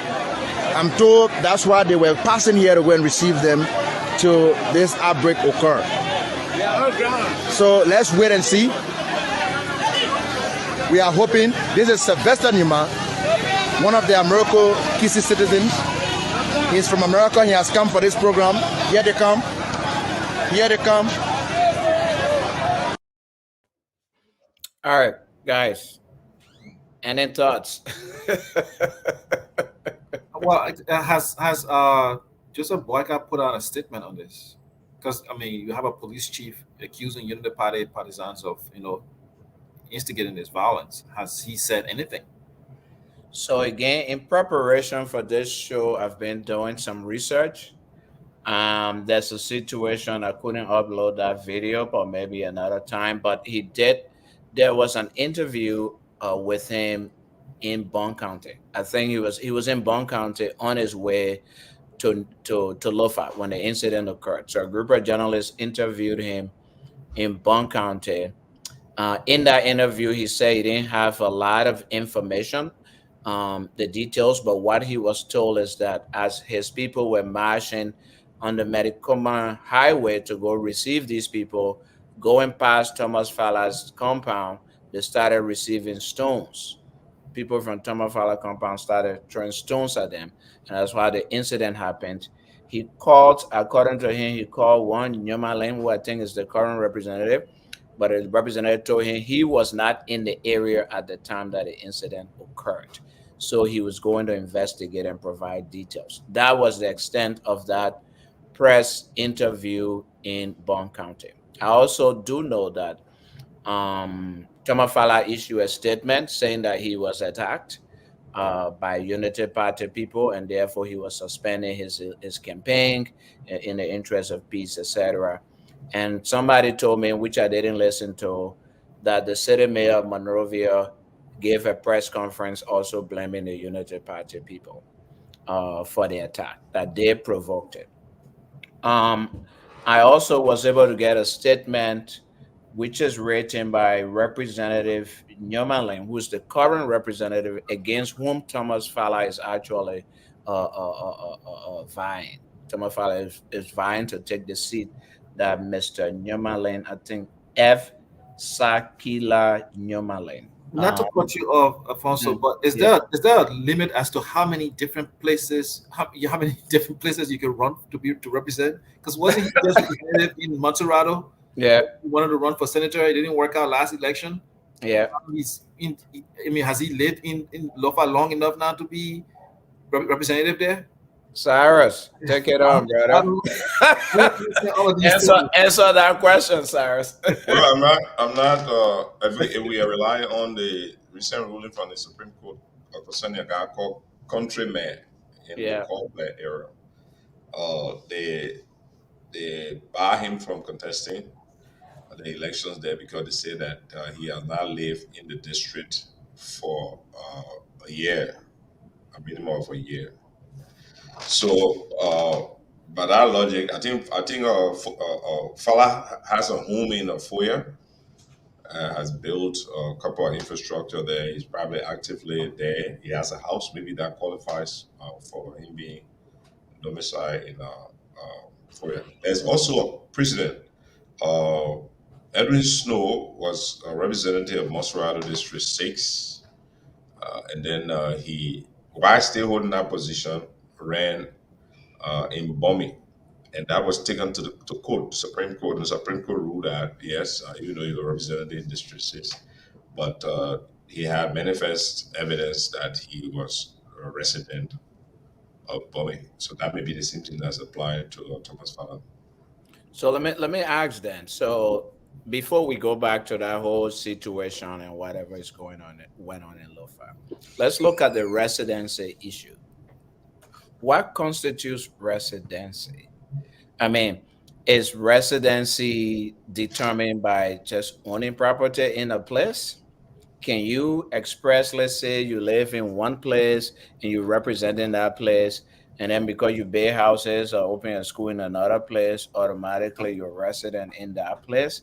I mean, I don't know. Maybe what we need to look at is the residency law itself, but whether or not it's even fair or reasonable, or whether we should just leave it to the voters to decide. But as long as that law is in place, it seems to me that it's not being evenly applied, because you talk about what's this guy name in the strong man you said? I Oh, just no, no. There's the Edwin Snow situation where he was allowed to. oh, countryman. He came from the states, and Okay. he in the demarcation between the district he's running for Yeah. and the place he stays Yeah. across in the along the Seaport River. So he says he stays in Louisiana, Yeah. and the court ruling was that Louisiana is not part of his district. But some analysis is that where he stays, the front part of his house is Louisiana, and Yeah. the back part is Caldwell or something like that. So, but it was an unpopular ruling because this guy had gone into the Caldwell era more than a year ago and has invested there. He has a radio station. He sponsored a lot of students in school. And a lot of, so he was well liked. And that, in Mhm. fact, that's what his last name is Tour, but the people gave him the name Countryman, attributing it that his Mhm. Mhm. attitude has manifested his love for them. Mhm. Mhm. So while Mhm. he was barred from running, people went to demonstrate. In fact, talking about election violence, there is a community group from that era that is saying that they will not let the elections commission conduct election day because their man, countryman, was barred from running. Now come back to the issue of domicile or residence. I think the spirit of the law was that somebody does not come from somewhere else to run in the district because he does not only that he does not represent the people, but he doesn't understand the people or Mhm. socioeconomic issues there and will not be the best person to represent them. But like most of the laws we have in Liberia, they are implemented. They are highly implemented. They are lax because if, for example, Erin Snow, who was a sitting representative in District 6, as is the case with Thomas Falla now, who is a sitting representative in the Moserado County District. It should be clear that he cannot be representing Moserado County District because he certified that condition of residency. That's why he's a representative in that district. So how does he now go to another county to contest there? And I think the owner just let those law pass because he probably has a house there and probably got Mhm. some kind of interest there. And then again, you would think that the average person would say, well, let's leave that to the people to decide because if this person is not uh, living there, he doesn't share their challenges, their socioeconomic condition, then they should not uh, vote for him. But if you know the level of poverty in the country, the level of low information, the apathy about government indifference to political affairs, then that's not even an issue. People get elected in places where they hardly stay. They just try to satisfy the condition where the man got a house there. I mean, the same argument will go for people who will tell you, I'm talking about serious people who will say, look, you guys are complaining about corruption, about these CDC guys. At least the money they stole, they're spending it here to build house. I mean, they're using that as a justification for somebody's uh, taking away public. So think about the fool you're talking about. If we were to go to Foya and say, look, the mayor shouldn't run here because he is a representative on the river, people will dismiss that. You know, this man get that thing somewhere else. You know, so I think this shows a weakness and a lax with the laws too that we have. Yeah, I think the case Michael. of Yeah. snow. I remember I had I think back in 2016, 17, Snow had been making, you know, I think that's when he started, his whole plans to run in that district. Because I have visited his farm, and he took us on a tour of the hospital. He was on the board of the hospital there in Toppenburg, and he had been giving them gas for generators for a while, and we even donated some computers. A friend of mine and I, and another business in Minnesota, we donated about five plus computers, laptops to their IT department. You know, we were even offering to build them a healthcare management software, but they weren't very communicative, so that plan fell through. But and then he had taken us to the school there, and the local school, and he had done a tour, and there were kids coming in and getting donations from him or school fees paid. He took us back to he did a pretty much massive tour. How he had invested in the community for a while. He even started with very small. He had given them some equipment to do tie dye business. They got the machines for the equipment at the beginning. He gave them the equipment to get the information. And he had given some of the schools, that's when he was on his palm farm. He had given some of the schools, little seedlings or something for the palm trees. So he had been working on those projects. So I think he had been there for a while, but I don't know the whole dynamics of it. But that was to the extent of what I knew he was doing. And at that time, he was planning on running. He was still a representative in So, District in 6. Monserrato. Yeah, So that's right. we are fortunate, guys, to while we're discussing this issue, we're joined by Councilor Verdier, who is made by the title Councilor. It's a legal man, so maybe you can throw some light on the issue of residency versus domicility and qualification of people to run in particular districts. But before we bring the councilor in, let's read qualification of candidates on the election law of Liberia. It's a person qualified to be registered to vote, may be a candidate in any election for all elected offices if he or she is domiciled in a constituency for which he or she will be a candidate for at least 1 year. That is to say, 12 months prior to the election day, and is a regular taxpayer. So I guess the question here would be the definition of domicile. What exactly is domicile? A record Uh, of tax payment. TV, how are you? yeah, It's and good and to is domicile and also is a regular taxpayer. So those are the two key points. What does it mean by domicile?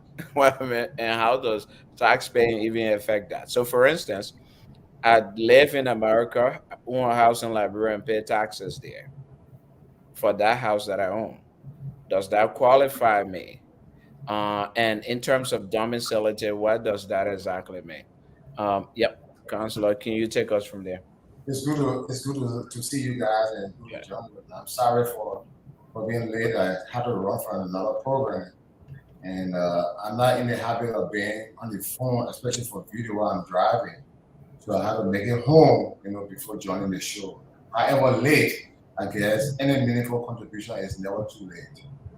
So uh, I didn't follow the show much, but if I would just go straight into the issue of domiciliary as opposed to resident, they're really different because in terms of resident shows that resident means that you have something that identifies you and attaches you to a community. It can be a home, it can be a farm property, and what have you. You may have resided or may reside in a place and then leave for a protracted period. And then, but the fact that you retain a presence in the community, so you domicile it, you pay the taxes in order for your property, any real estate. Domiciliary means that you must show active participation. You must be active in the community. Meaning you live there within, and according to the election law, at least 12 months before. It means you must be doing something, not in terms of having only on property, but there must be some other activity, another activity that you are engaged in and you are involved with in the community. You actually live there. Domicile means you live there, and they want you to be active in that 12 months period. It's a different thing. You can be a domiciliary of a community, and then you turn into a resident. Resident means you're supposed to reside there, you live there. But in terms for election purposes, you don't necessarily have to be living consecutively or continuously in the community for 15 years, for 10 years. That's why it's saying you should show any evidence of domiciliary in the community at least 12 months before. It means you must be doing something active in there. It's not just to go and buy a farmland and then you move from there, come to Monrovia, or go somewhere else and live. Something in terms of welfare, livelihood, work, production, should be going on by you in that community. That's what the domiciliary comes in. But I would say also that is a requirement that is so flaunted on our electoral rules. I don't think the National Election Commission enforces that the domicile clause. I don't think so. As a matter of fact, that also came up in our presidential election several years ago. I think in the 2006 election, the Supreme Court had to decide what was considered domicile. Because the Constitution said it must be resident or domicile in the country continuously, I think, for 10 consecutive years. And we're trying to actually disqualify some candidates who are living in other countries and not in Liberia. I think the Supreme Court had an opinion on that. But again, the decision was basically about being active, demonstrating some active work, production in your community, be it an industrial activity or just living there or any economic activity, working from there, or you gotta show that active livelihood in the community for at least 12 years to qualify to run, for a representative.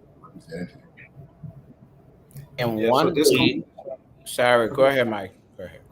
No, I was going to tell Councilor Breda that we were talking about the countryman issue in Louisiana, Caldwell, with him being disqualified by the Supreme Court, and then the Nathaniel McGill situation as well that's been brought up about him not being a resident of Margibee County, but he's running anyway.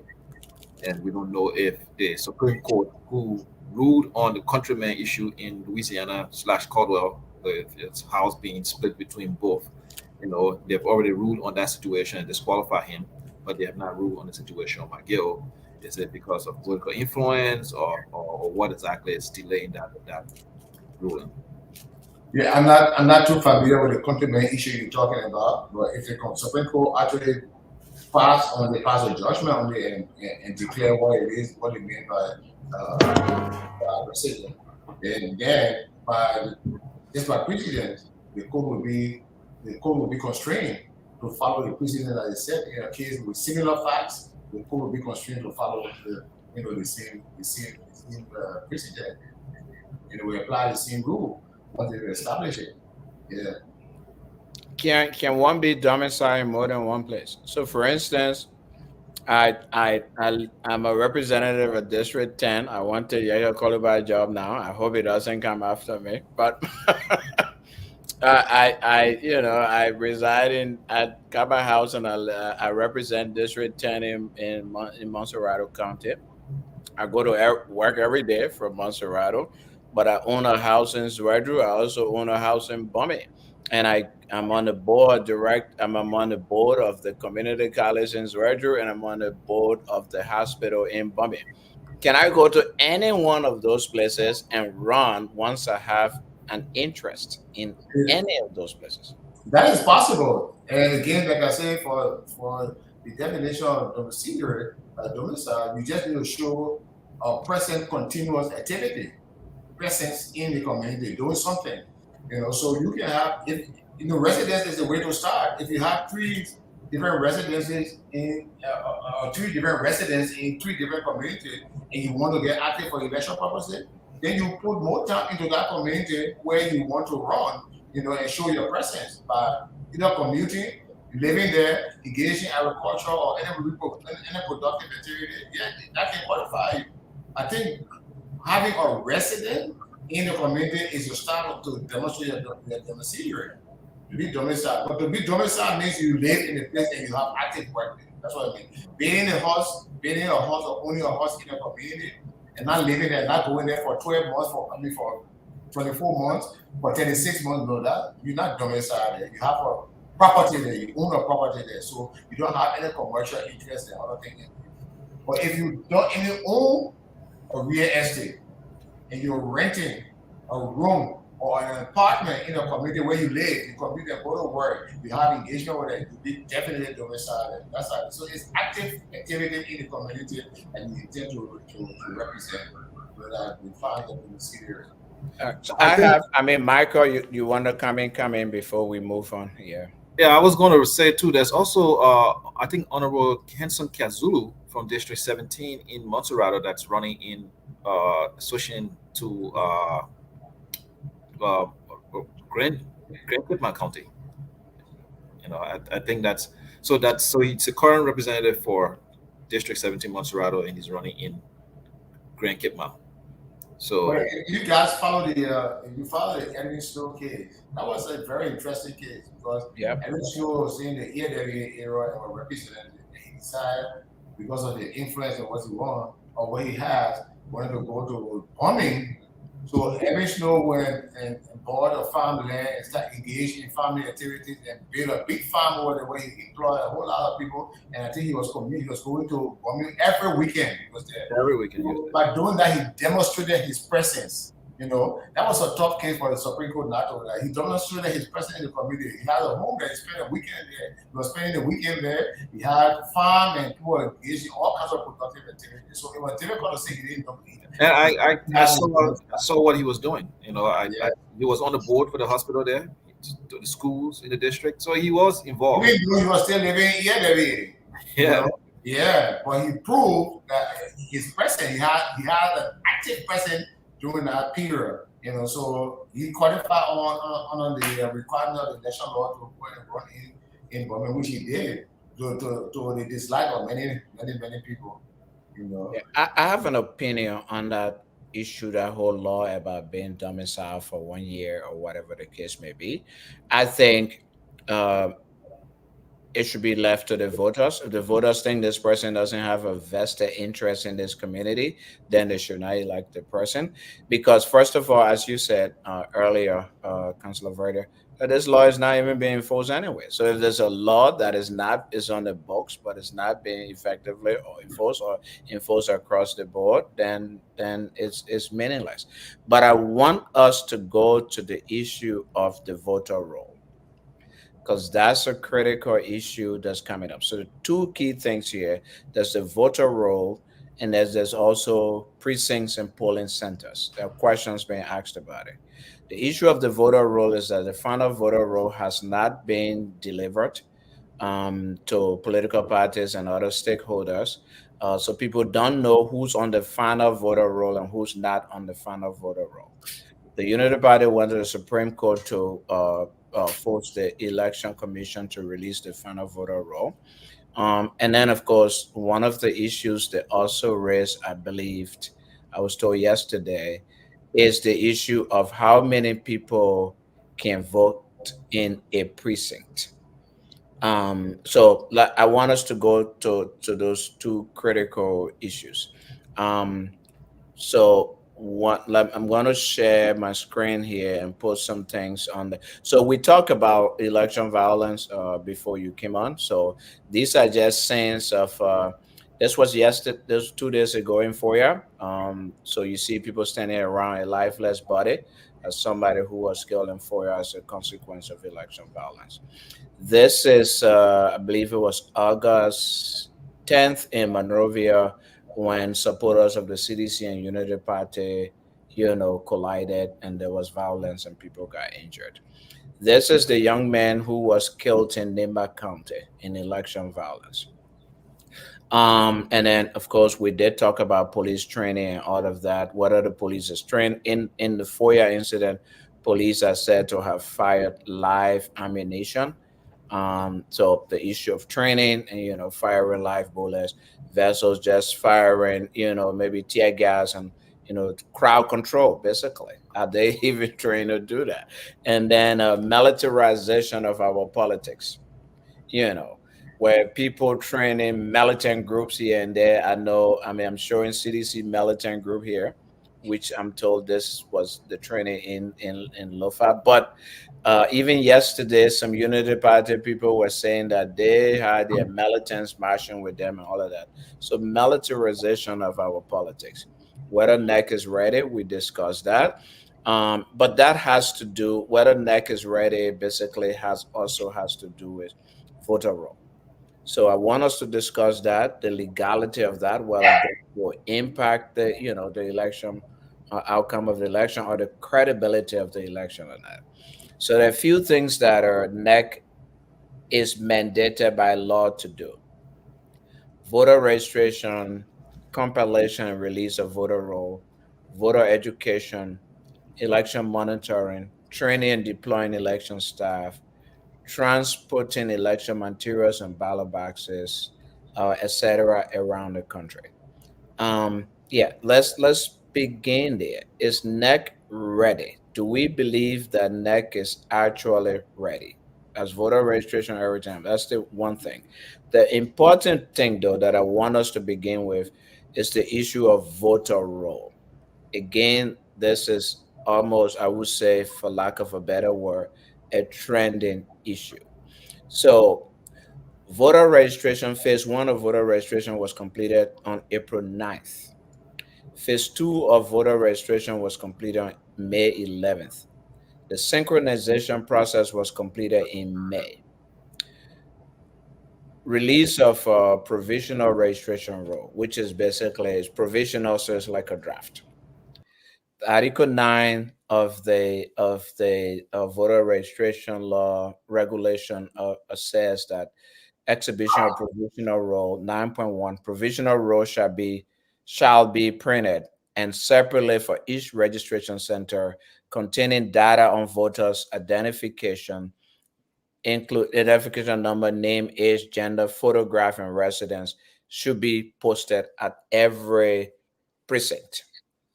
9.2 says provisional registration shall be available for public inspection during the exhibition period at each registration center, and the dates for the exhibition shall be announced at least 2 weeks prior to the starting date. It's my information. I don't know how true that is. That a provisional registration rule was published by the Election Commission. Do you guys know that it was actually published and that people were given the opportunity to go and see whether the names were on it, whether the information was correct, etc.? And then the second thing is, why is it important to publish the registration rule? Again, I want to begin with the lawyer in the room. Why is it important to publish voter registration rule? And these are basic requirements upon which, or let me say, these are requirements that, if not met, can actually tilt the election. And these are grounds for postponement or extension of the election, because these requirements come with timeline. It's important to publish the voter registration, not only the final registration or FRR calling it, but the provisional list, the provisional rules need to be published, because uh, electors as well as political parties that participate in elections have the right to inspect, examine, and critique the list, and to challenge people on the list. So this is a process that's supposed to allow for the cleaning out of the registry. All of those who are registered, you publish the provisional one. Sometimes there are challenges, sometimes there's not. Then you come out and publish the final register rule. And this is supposed to be published within a time frame.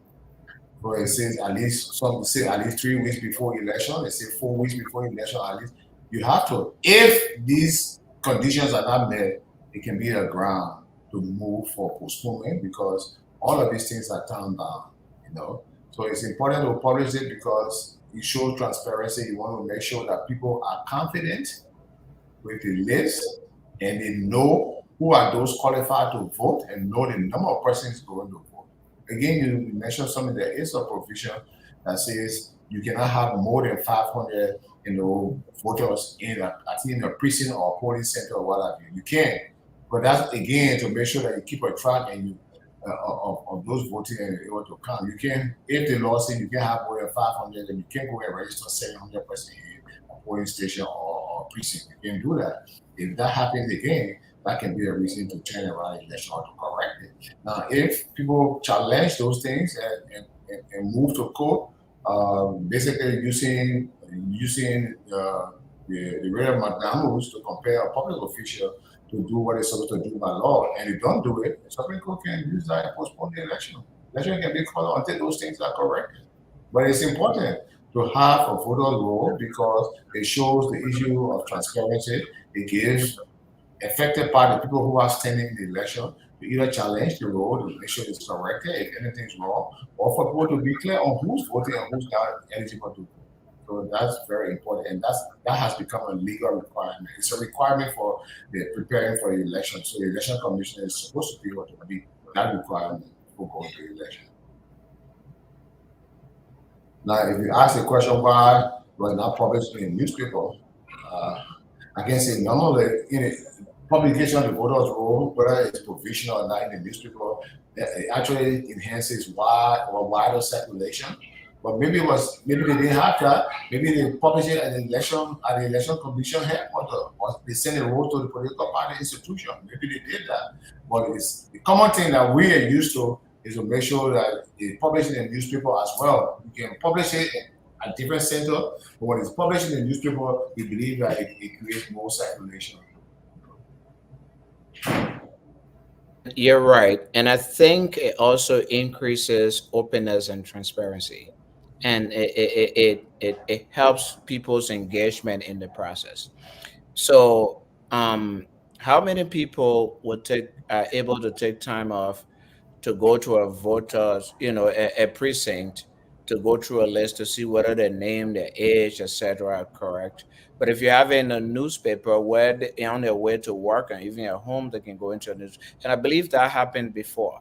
I'm almost certain that that happened in the 1985 election process where registration rolls were published in newspapers, again, to make it easier for people to go through the roll and see. But you also hit the important points why it's important to publish the voters' roll. If individuals want to know whether their names are actually on the list, they want to confirm whether the information on the list is accurate. But they also have a right to scrutinize the list and see whether Michael Renning, whose name is on the list in Duazon, actually lives in Duazon. That even helps this whole residency stuff. So I see Michael's name on in my community on the list, and I said, "No, Michael doesn't live here. He lives in Cinco. Why is his name on the Duazon list?" I can have the opportunity to challenge it. And then that helps to address the issue of maybe fraud or multiple registrations or those kinds of things. When that's not done, and so I agree, publication of voter roll is extremely critical because not everybody can go to the magistrate office to go see a roll, but if you put it in a newspaper, it helps everybody. And also, and that is not a choice of the Yeah, election. It's not a discretion. yeah, It is a law. They are bound to do it. It's not discretion. It can't be discretional. The commission is supposed to publish it. yeah, yeah, So yeah. Go I ahead. have a question. Mhm. Since the council is here, I guess we can get some legal answers. If these things are, if we have the election commission not making public or making available the voter roll so that people can verify, where they're voting, and political parties are complaining, and lots of other discrepancies we have, with them also saying they don't have funding for the second round of election. Who's it has the governing body at the legislature said anything about calling the national election commission in to answer questions this early before the election even happens to at least have some level of accountability? Are they authorized to do that, or do they have to wait until after the election? And after the election, can they say the election was not valid? Is that possible? The first thing is that the legislature does not have the authority to say the election is not valid. That's a responsibility of the Supreme Court, not the legislature. But can the legislature call the election commission anytime to inquire and to certify whether or not they're ready for election? Yes, they can do that anytime. Maybe the reason why they're not calling them, maybe they know. But they can, in committee there at the Senate, can invite the election commission at any time to show cause why the election processes are not being adhered to. What's the hindrance? What's blocking them? What's preventing them from doing that? And to empower them to meet these different deadlines, these different requirements. Yes, the Senate can do that. But in terms of determining the legitimacy of election results, is the courts, not the legislature. So how do we know which senators are on the committee that monitors the election commission? Because it was like no information on Liberian government is public or available for us to find, at least be able to contact some of these senators and say, look, what's happening, or at least make that information available to the Liberian people so that they can hold their senators accountable. So if I know the senator from my county is on that committee in the Senate that monitors the election commission, and that person is not saying anything, and the time comes to vote, I show up in my precinct and my name is not on that voter roll. I'm being told that I'm not supposed to vote here. I'm supposed to vote 10 villages over that's far away from me. I know next time not to vote for that senator because he or she is not doing their job. I think if you go to the national legislature webpage and go to the Senate, you can find those different committees. I believe that the committees that exercises oversight over the election commission is the committee on autonomous agency, and I think integrity institution or something like that. I'm not sure, but you can actually find it on their website. I believe that. But again, you still right. They have a website. Sure, the legislature has a website where you can. Now I've not visited our website for several 10 years. Yeah. But I can't be the person authenticating now. But I know at one point in time when I worked with the United Nations Development Program as a Justice and Security Project Officer. That was one of our projects. We supported the legislature to build a website. Legislature.gov.lr. Okay, so yeah, if you go there, you should be able to find that kind of information. But the legislature too can do extra beyond the website, by making sure that all of way of disbursing that kind of information. Those are very important, information for electors to know who's on what committee and who they can turn to. You're right. So there should more than just a website. There has to be another way where people will find out who their lawmakers are, what committee they're on, and how they can get in touch with them when they need some answers. This website looks like it has not been touched in 5,000 years. I agree with you. It hasn't been touched in a while. It looks like somebody typed HTML and that is So final voter roll. The Unity Party went to the Supreme Court, prayed for writ of McDaniels against the National Elections Commission to release the final voter roll. To my knowledge, the final voter roll hasn't been released. I know the Supreme Court had hearings maybe a day or 2 days ago, on the request by the Unity Party. But this is what the law says about the final voter roll. But one of the key points that the Unity Party brought up is the issue that I believe it lies in 22.4 and subsection 22.5. The next shall make electronic copies of the certified registration roll available at headquarters to electoral stakeholders upon request. So electoral stakeholders here include political parties, and of course other people, upon request. So I believe upon request is a key phrase in there.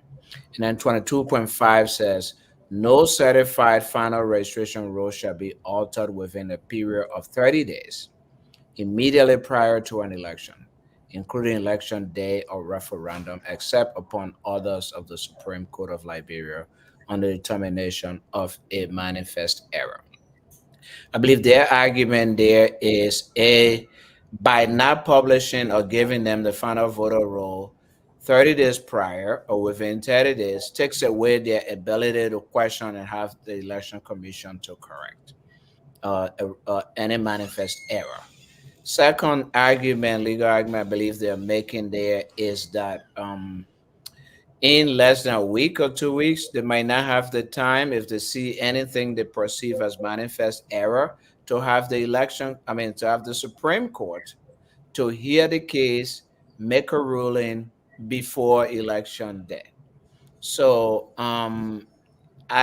it's the Unity Party as well as the other political parties that are supporting or making or calling for release of the final voter roll correct in this case, because the election commission seemed to be arguing that there's nothing in the law that requires us to release a voter roll 30 days in advance. It just said, that no change can be made until within 30 days until that change comes from the election commission. It doesn't say we should release the voter roll within 30 days before election. That seems to be part of their argument. I want to put this on the table for us to discuss. Well, I'm looking at the final registration rule, Article 22, and looking at 22.2, it says copies of the certified final registration rule shall be the registration rule for all polling places and shall remain in force until rendered invalid. But there's one that says it should be published. You have some that says it should be published within 30 days. Yeah, so it's 22.5. It says no certified final registration roll shall be altered in a period of 30 days immediately prior to an election. Well, I was talking about a provision that says the rule must be published. There is a provision that says the final registration rule should be published, should be made public.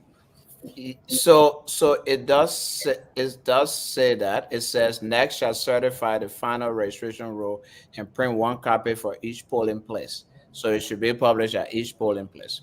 Copies of the certified final registration roll shall be the registration roll for all polling places and shall remain in force until rendered invalid, meaning from the subsequent vote if there's a new registration. Okay, I'm not so, but the law requires that the final voters roll or the final registration roll is supposed to be published. That's the only way people can authenticate, Yes. It's supposed to be published. And I know that it's supposed to be published long prior to the election.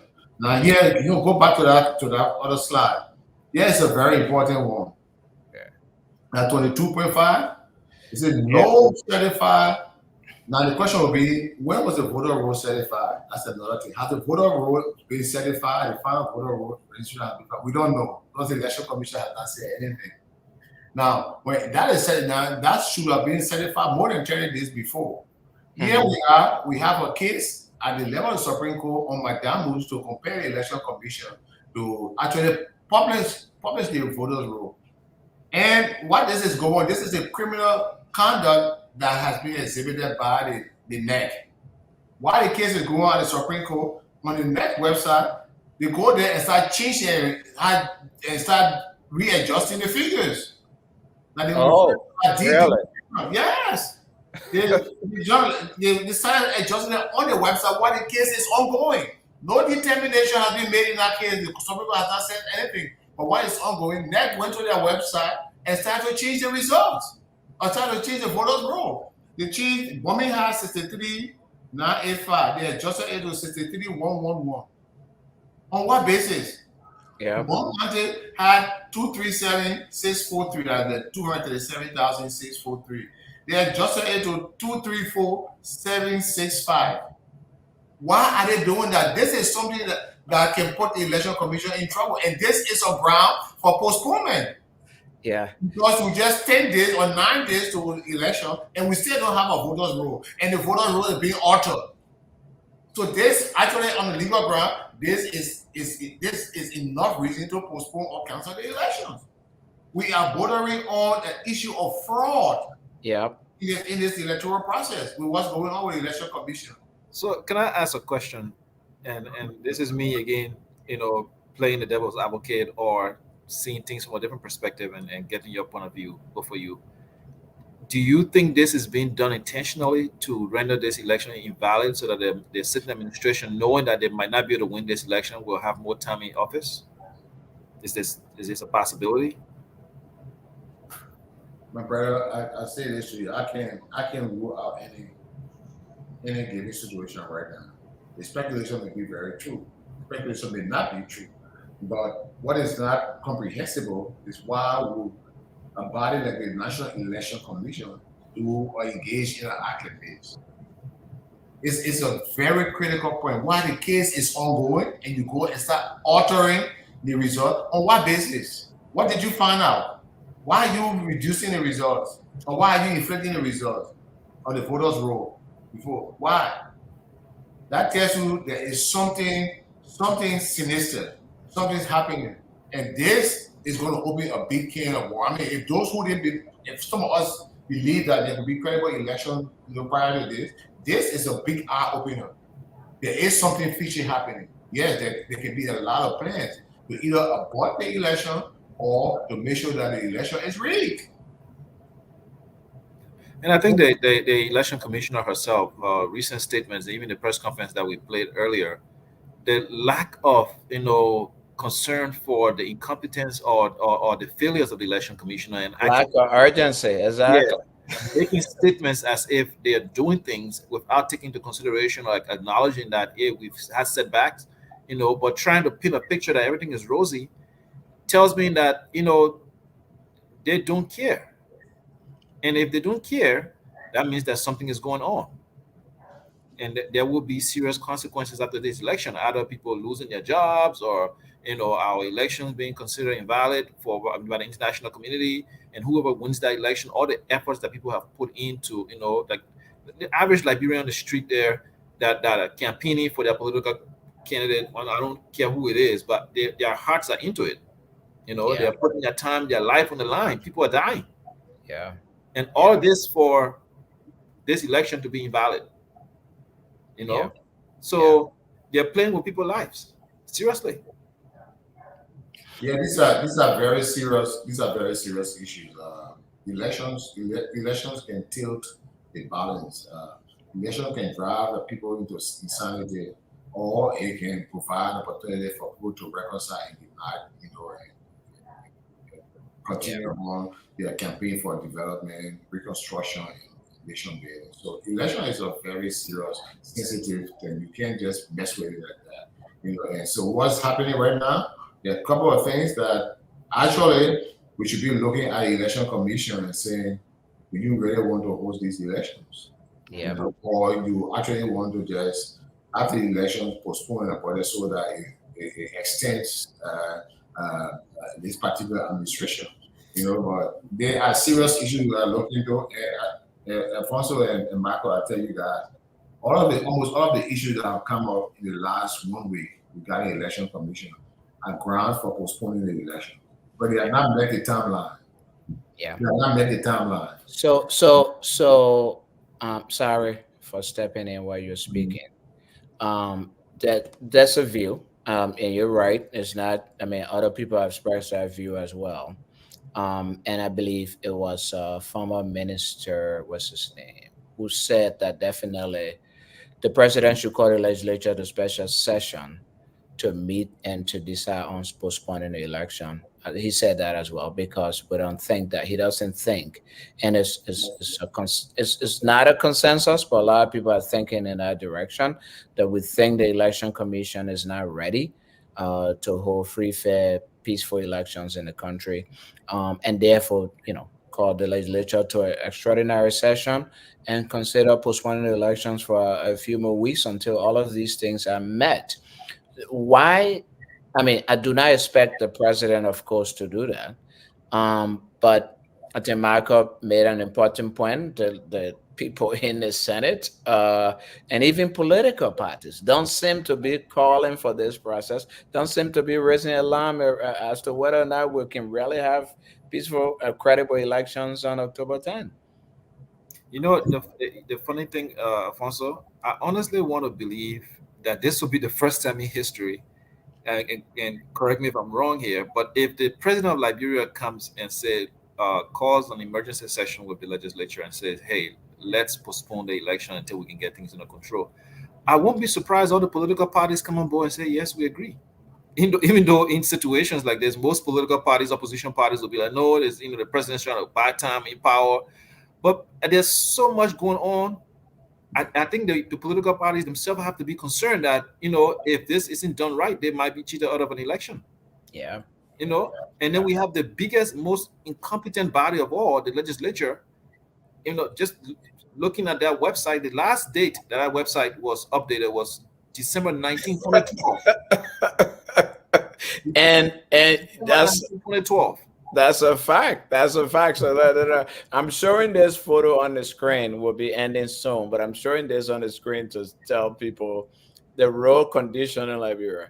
And the National Election Commission is telling us the training of trainers in Monrovia, and they will soon start sending the ballots and ballot boxes. That's right, the ballots in that blue stuff. So this is how the road looks, to the point that the Unity Party people who went to the Southeast had to go through Ivory Coast and then drive from Ivory Coast to enter, to the point that the president of Liberia, because the roads are impassable, had to go either buy or rent a helicopter to be able to get to the Southeast. The Election Commission hasn't sent ballot papers, ballot boxes, and staff, trainer staff, to go and train staff in those places as yet. So this is the road situation. This is how our roads look like. So are we really serious that we will pull off a credible election on October 10th? I mean, it's scary. This is the road. It will take you a week to pass through there and take ballot paper anywhere to to the southeast, or even parts of Lofa and parts of Nimba, etc. So yeah, This is not. If that press conference was held last week, right, and if that was the case, and they're just sending out the ballots, it's going to take some time to get it everywhere. We're talking 5,900, what, 5,890 or 900? 5,890 polling places. And in fact, there's an issue with polling places. We might not have time to discuss that today. We can discuss it in the next show. There's a problem where people are raising, because if you look at the number of polling places from the 2017 election to the number of polling places now in the 2023 elections, there's a difference of 500 polling places. That's, if you look at the voter registration from 2017 to now, there's about 287,000 new registered voters or thereabout. But 500 new polling places. People are saying, where are those additional 500 polling places? You haven't told us where those 500 additional polling places are located. So we don't know. We're supposed to know that. The only places you have identified so far are the polling places from 2017. You haven't told us the new polling places. So yeah, these are the figures. 2023, 2,471,617 registered voters. Precincts, 2,080 precincts. Polling places, 5,890. 2017 election, 2,183,623 registered voters. Same 2,080 precincts, 5,390 polling places. If you subtract 5,390 from 5,890, you get 500 new polling places. If you look at the voter registration, the difference is 287,988 registered voters from 2017. So we added 287,988 voters within that time frame. But we have 500 additional polling places that haven't yet been identified. And election commission also hasn't told people if they place where they placing these new polling places. That is another question, guys. Let's just talk about that, and maybe we close on this point and prepare for our next discussion. But the fact that people are saying, where are the 500 additional polling places? How do you even arrive at creating 500 additional polling places? If you calculate the number which are dead of the new voters, it's 287,998. 988. If you divide it by 500 per polling place, as the law requires, what it says here is that You have more. you have more. You have 570, 575. And that's against the law. And that's against the law. You So know, what that's the election commission, exactly, election commission is going over what the law says. No more than 500 per polling place. They're putting 575 per polling place. It's a violation. But there can be a justification, Yeah. legitimate one for the increase in polling places because of the new registered voters. Yeah. New system can be, but if you have the precincts that have not been increased, but you only increase the polling places, that is, I would expect that the precincts themselves would be increased if you have much more Exactly. voters who are registered. But Exactly. no, from there they maintain the same 2008. 2008, I think 810 polling precincts. 2080 precincts, yeah. Okay, 2080 precincts, and then you just increase the polling places. Now, what is scary is that increase the polling places in violation of the law because Yeah. you're assigning more than 500 voters Yeah. to one of those precincts. Why? Exactly. Why I are think- you doing that? I think And another thing that we are taking, I haven't talked about that will be a major problem, given the fact that the election commission is having all these logistical problems and communication issues, is when it comes time to communicate about the results. yeah, I think there will be major issues there with their process. If they can't handle this right now correctly, they are going to screw up on how they communicate the results, which will create a lot of red flags and will have more problems. It's like everything they have done, there has been questions and inconsistency and just yeah, yeah, absolutely. everything. Yeah. So So- if you created 500 new polling places and now you put in more people per polling place, that's room for fraud. That's room for cheating. Not only is it a violation of the law, you can just, after people have voted or even while people are voting, you can just add additional 75, additional 100 ballots in the box and say, well, 575 people could vote here. So this is it. Yeah. But meanwhile, they haven't voted, but you went over the law and therefore you stuffed the ballot to accommodate that number. That is a room, and it's scary. And I'm concerned that stakeholders, political parties, civil society groups are not camping in front of the NEC headquarters and making noise. I think where we are right now, all of the signs and the writing on the wall are actually communicating to us that we are not ready in terms of the electoral body. Election Commission is not ready to deliver these elections. Normally, in several elections that we've witnessed and participated in Liberia, by this time we should be looking at the ballot papers, looking at the candidates and knowing what. No, I don't know whether that has been done. By this time, ballots should have been dispatched to the leeward counties because it takes so many days to get to these counties, and these people are supposed to receive these things and make sure that the number of things that have been documented are actually there. Not opening the packages and whatever, but they document them and make sure. Up to now, we've not heard about dispatch of magistrate or election officers or poll watch. I mean, nothing we're hearing. But now, at this point in time, we also see the impossibilities of the roles. Yep.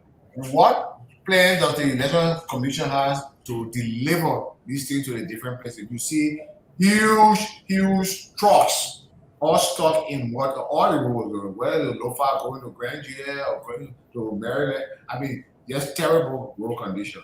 You Yeah. know, Yeah. what are they doing?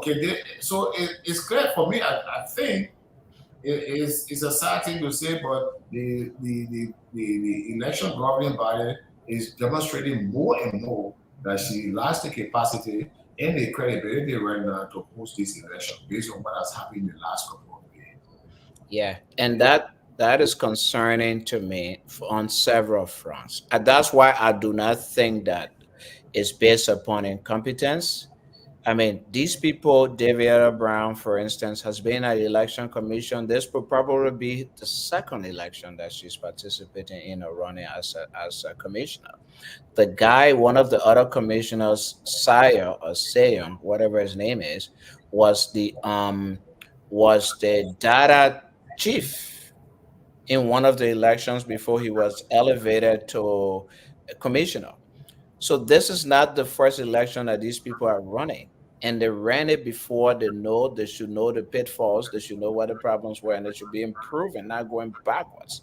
And that's That's what a, that's concerns a me. guy. That's a guy who was promoted based on Yes, accusation that he actually skewed the election result in favor of CDC, isn't it? exactly. That's the guy who actually confessed that as a data person, he actually skewed the election in favor of CDC. And then we have promoted him to commissioner. Yeah. So we have, so all this is just leading back to the possibility that this may the inconsistencies we're having with the election commission right now is probably not due to incompetency. It's probably just due to fraud. Exactly. They are working on something, Mm. and unfortunately they're doing it in the face of everybody, and nobody's doing anything about it. The political party, the opposition themselves, are too incompetent themselves to even kind of recognize this and take the necessary legal action. They're just sitting there, and then after elections, this whole thing is going to erupt into something that hopefully our people don't get hurt. Yeah. But our people well-being and safety is on the line, because we already have how many deaths now? Four. Yeah. Four people Yeah. have died for Yeah. election Yeah. hasn't happened. So imagine what happens when election day comes and there's so much blatant fraud, and then somebody is announced as victor that other people don't want. What's going to happen? Absolutely.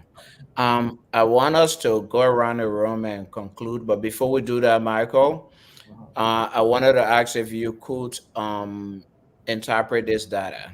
There were 3 question survey that was conducted among Liberians to see what they think. You might not. Let me know if you can read it, but if let me, then I can read the questions to you. Are you able to read the questions? And Yeah, I can make. I'm trying to okay. make it a little bigger here. I Okay. think the first one is: do you believe the NEC has provided enough information to you on how to vote, as your ballot is not considered how to vote, so your ballot is not considered invalid? And 12 persons said yes, and 10 persons said no. All right. That's almost 50% of respondents saying no. Yeah. Yeah. And then, so our second question is: do you believe the October 10th election in Liberia will be free and fair? We have 13 persons saying yes, they believe it will be free and fair, and 9 persons saying no, they do not believe it will be free and fair. So about 46% give and take of people saying the election will not be free and fair. And we had a very small group of people who responded. I think we had about 21 people. Yeah. 22 persons actually who voted, or who took the survey. And then the last question was: do you can see this clearly? Do you have confidence in the security forces to stop or prevent any violence that may come from unhappy voters? Mhm. And we have 13 persons saying no, they don't have confidence, and 9 persons saying yes, they have confidence. So So definitely. So as a snapshot, basically, it's almost even if you tabulate of Liberians who first of all believe that NEC hasn't provided them sufficient information to participate in the process, who do not think that the election will be credible and free and fair, and who do not believe in the ability or neutrality of the security forces to protect the process. That's recipe for chaos. And these numbers are these percentages are very high. To Yeah. see almost Yeah. 50% of people thinking that they don't have enough information. You Yep. know, almost 50% are thinking that the election is not going to be free and fair, and then over 50% are thinking that the police is not. You know, It's not up to the task. Of yeah, course, looking at what happened in Foya the other day, I mean 2 days ago, where the police seem to have, taken sides in the videos we played earlier. Counselor, what's your position on that? What about the level of violence involved in the campaign process? Yes, and generally, what the population believes that they do not believe they have enough information to participate in the process. B, they do not think the election will be free and fair. And C, that they think that the police forces are not capable or are not nonpartisan enough to protect the election, the integrity of the election. Well, I think more than any two of the first two are very present Yeah. in these activities. And they keep demonstrating more and more uh, the evidence that the election commission uh, may not be up to the task. And again, will follow what Michael was saying, or whether what is the question is whether or not they are competent to do this thing, or they deliberately doing this to undermine what they believe could be, the trend in voting. To either rig the election or to use element of fraud and misrepresentation, to produce election results. This is very critical. At this point in time, that we're talking about this. But to even compare such a frustrating issue, you have citizens involved in acts of violence and police not able to continue or contain the violence. It will get worse. And then who's going to protect the ballot boxes from encroachment? Thank you. You can't do that. I mean, at this point in time, the government through its security apparatus should be able to make sure there is anything violent associated with election. People can't be getting hurt and getting killed. And up to now, is there any a report from the police regarding the different deaths that occurred during these different campaigns? Has anybody been arrested? Who's responsible? How can this happen? And we're going to election. At this point in time, we can't even hold somebody responsible. Whether it be a political party or leaders of political party, somebody by this time should be responsible for those occurrences: death, mayhem, injury, assault, aggravated assault. Somebody should be prosecuted. That's how you demonstrate to the people that we have this thing under control and we're not going to allow it. But if all of these acts of violence have occurred and death occurred, and up to today, we don't have any report on these things in terms of what has happened and who is being held responsible, then you are actually opening the box for more and more of these things to happen. Yeah, definitely.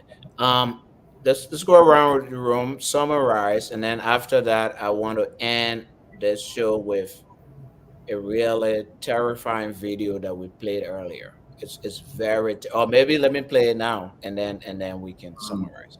Yeah, let me play it now, and then we summarize. It's a video. It shows the assistant superintendent for development in Lofa County. And that's the plan that was hashed and put into place before the Wednesday violence, and it kind of informs the police's response to the Wednesday violence.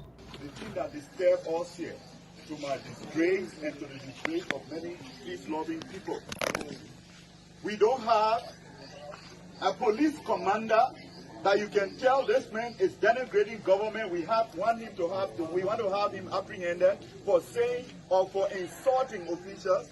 You go there, they will tell you, say, we cannot do that. You go up and down, it will not be done. And when you go to the court is not you. They will dare you. They will disgrace you.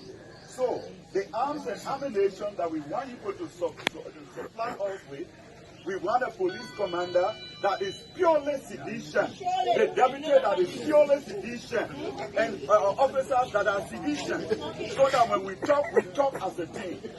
And we want a court judge, a magistrate, and all the people, most of the people that are in that court, to be seditions to the court, so that they would interpret the law. When we say propo, the laws are there ever since. So the guy who was speaking is assistant superintendent, and he was the guy in the white t-shirt who he was talking to is Thomas Falla. So it is my understanding that the guy's wishes have been satisfied. The previous police commander or the police people were replaced. CDC Corps of police officers and commander were hired. Magistrates were changed, and the whole system is now CDC. Guys, let's close on that point. Yeah, I think I'll go first, and then the council can close us off. But the interesting thing, re-listening to that video, I understand what he meant now by arms and ammunition. I think he was saying the arms and ammunition they're asking for. Yeah.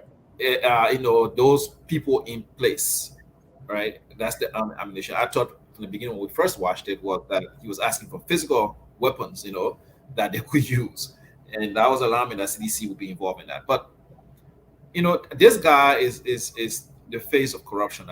I think his face and name should be placard all over Liberia and say corrupt genius 101, how to be corrupt.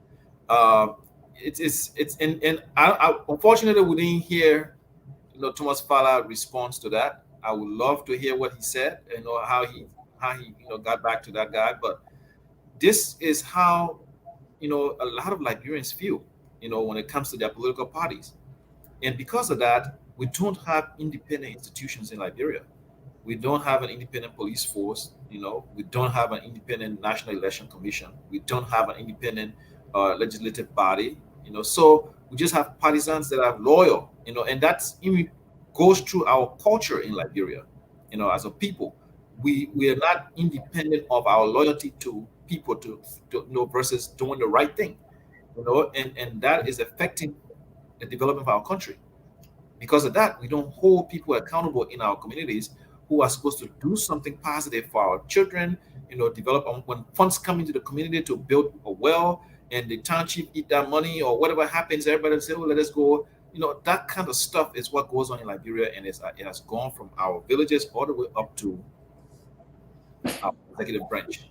So Liberia, this is a major challenge, and things need to change. I think, maybe having elections to appoint police officers, police chiefs, the head of police, the district police leadership, maybe that will help bring some diversity. Because if you have, those police officers cannot, let's say, for example, the police chief for a county, or a district is elected into office, so he or she cannot be, removed by a politician who wants, control over that district. I think those are some ways that we could possibly solve some of these issues. But you're seeing it happening in Lofa now. You saw that video we showed with the police chief in Foya. That's only 6 police officers in the whole district, being called a representative's son. Yeah. And son. Yeah. So you already lost Thomas Falla. Are you really providing security for the people in the district or for Thomas Falla? And you take half your police force to go sit at Thomas Falla house, and so how are you protecting anybody else? You weren't even able to divert the crowd that's coming from the Unity Party march to not go past Thomas Falla house, because it's just you walking by them and say you're providing security. So the incompetence is all over, and nobody seems to care, especially the ruling parties that are in power.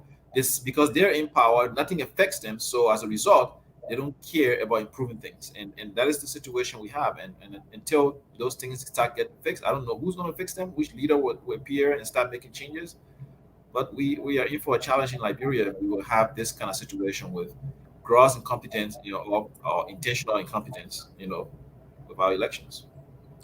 Before you come in, Counselor, let me just play a slide of this next video that Michael referenced. You weren't here when we played, but he referenced it, so let me play part of it. Okay. To see, He's the police commander of where? as a police commander, I was with the Union Party trying to provide security for them for their program. Okay. From the MSF football field, Okay. where we expect them to be today.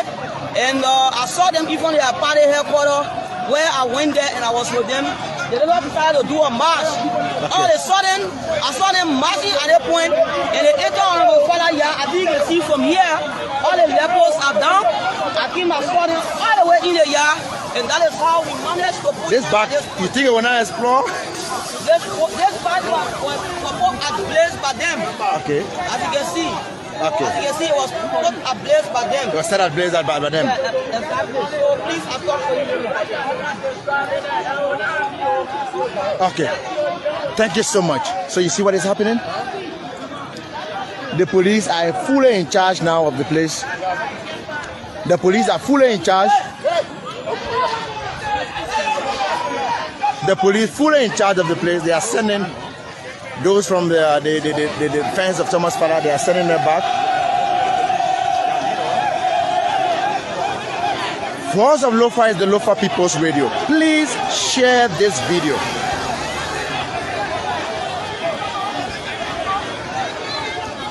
Please share the video. A motorcycle is here at Blaze. Hello? Yeah? I'm in a program right now, please. I'm in for you. I've been able to talk right now. Please.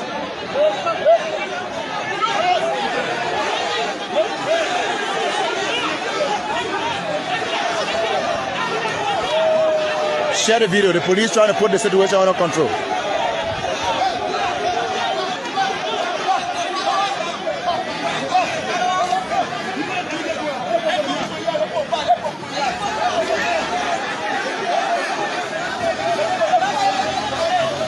This is someone lying dead here.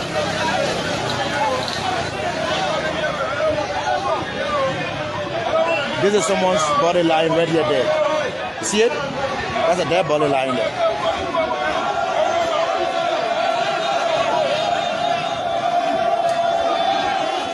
So, suppose. Counselor, we come to you. Gentlemen, this is scary. I'm speechless. Yeah. From watching the two videos that I just said, I'm speechless. The last one actually demonstrated more that our security forces, the police, don't have the logistical or professional capacity to manage these things. It could be worse. It might get worse. They're not equipped to manage it. Two, you will always have a group of citizens who will be irresponsible, who will be violent, who will be careless, who will be ruthless, who will be criminal in their conduct on occasions like this election, when the police has to demonstrate their ability and willingness to deal with it, to curtail it. If you don't, you will have a whole lot of innocent people being victimized. Why should people be victimized and kill anybody just to have election? Why? Now the first video, which is even more distressing, to see how Liberians, we demonstrate that we are short-sighted, we don't have memory, we don't remember. I mean, people think that today one political party is in power and they think that's their life. How can a party or public official sitting there and saying that every institution in the country, in the county, should be colonized by CDC? I mean, are you kidding me? Yeah. We should put CDC in the courts and they will give us the appropriate interpretation. Oh yeah, of the law. Exactly. They're asking for arms. Yeah. Can you imagine? And those are the people you should be listening to. A man like that should just be arrested because that man is a carrier of this unity. Yeah. The conflict. That's what you want to do. No, this no, something that has always dogged our body politic is ignorance, illiteracy, disease, and poverty one to fight. Our people are so ignorant. We have good laws and we don't even care for the laws. How will you come down so high on this man? Anyway, when you have a sitting vice president who is also on view and saying, this is our time. Yeah. They had it before, this is our time, we do this. I mean, how can people degenerate to such level of thinking when we live and operate in a democratic community? Democracy. Our constitutional framework is based on democracy. That it's not just one set of people who should have access to government resources, to government offices. It's the people. And that is where Liberian people should use their power. We, the people, our power is stronger than anybody. In times like these, this is where they're supposed to stand up and make sure that they change the entire administration. The power of the people cannot be underestimated. These are enough reasons. These are enough reasons to take any group of people out of power. They have mismanaged the country. They put people in places that are incompetent to do the work that they want to do. In fact, they are forerunners of corruption and criminal behavior. You have NEC now. They've hosted two good, I think, senatorial legislative elections. Mm-hmm. So the experience should be there. Yep. They have the experience. They know that they're supposed to be doing this thing far in advance. Yep. To show the independence and the autonomy of the commission at this point in time, funds for, and I said it last week, funds for second round should already be advanced for the commission. It should not be withholding it. By this time going to the election commission should have 100% of all funds required.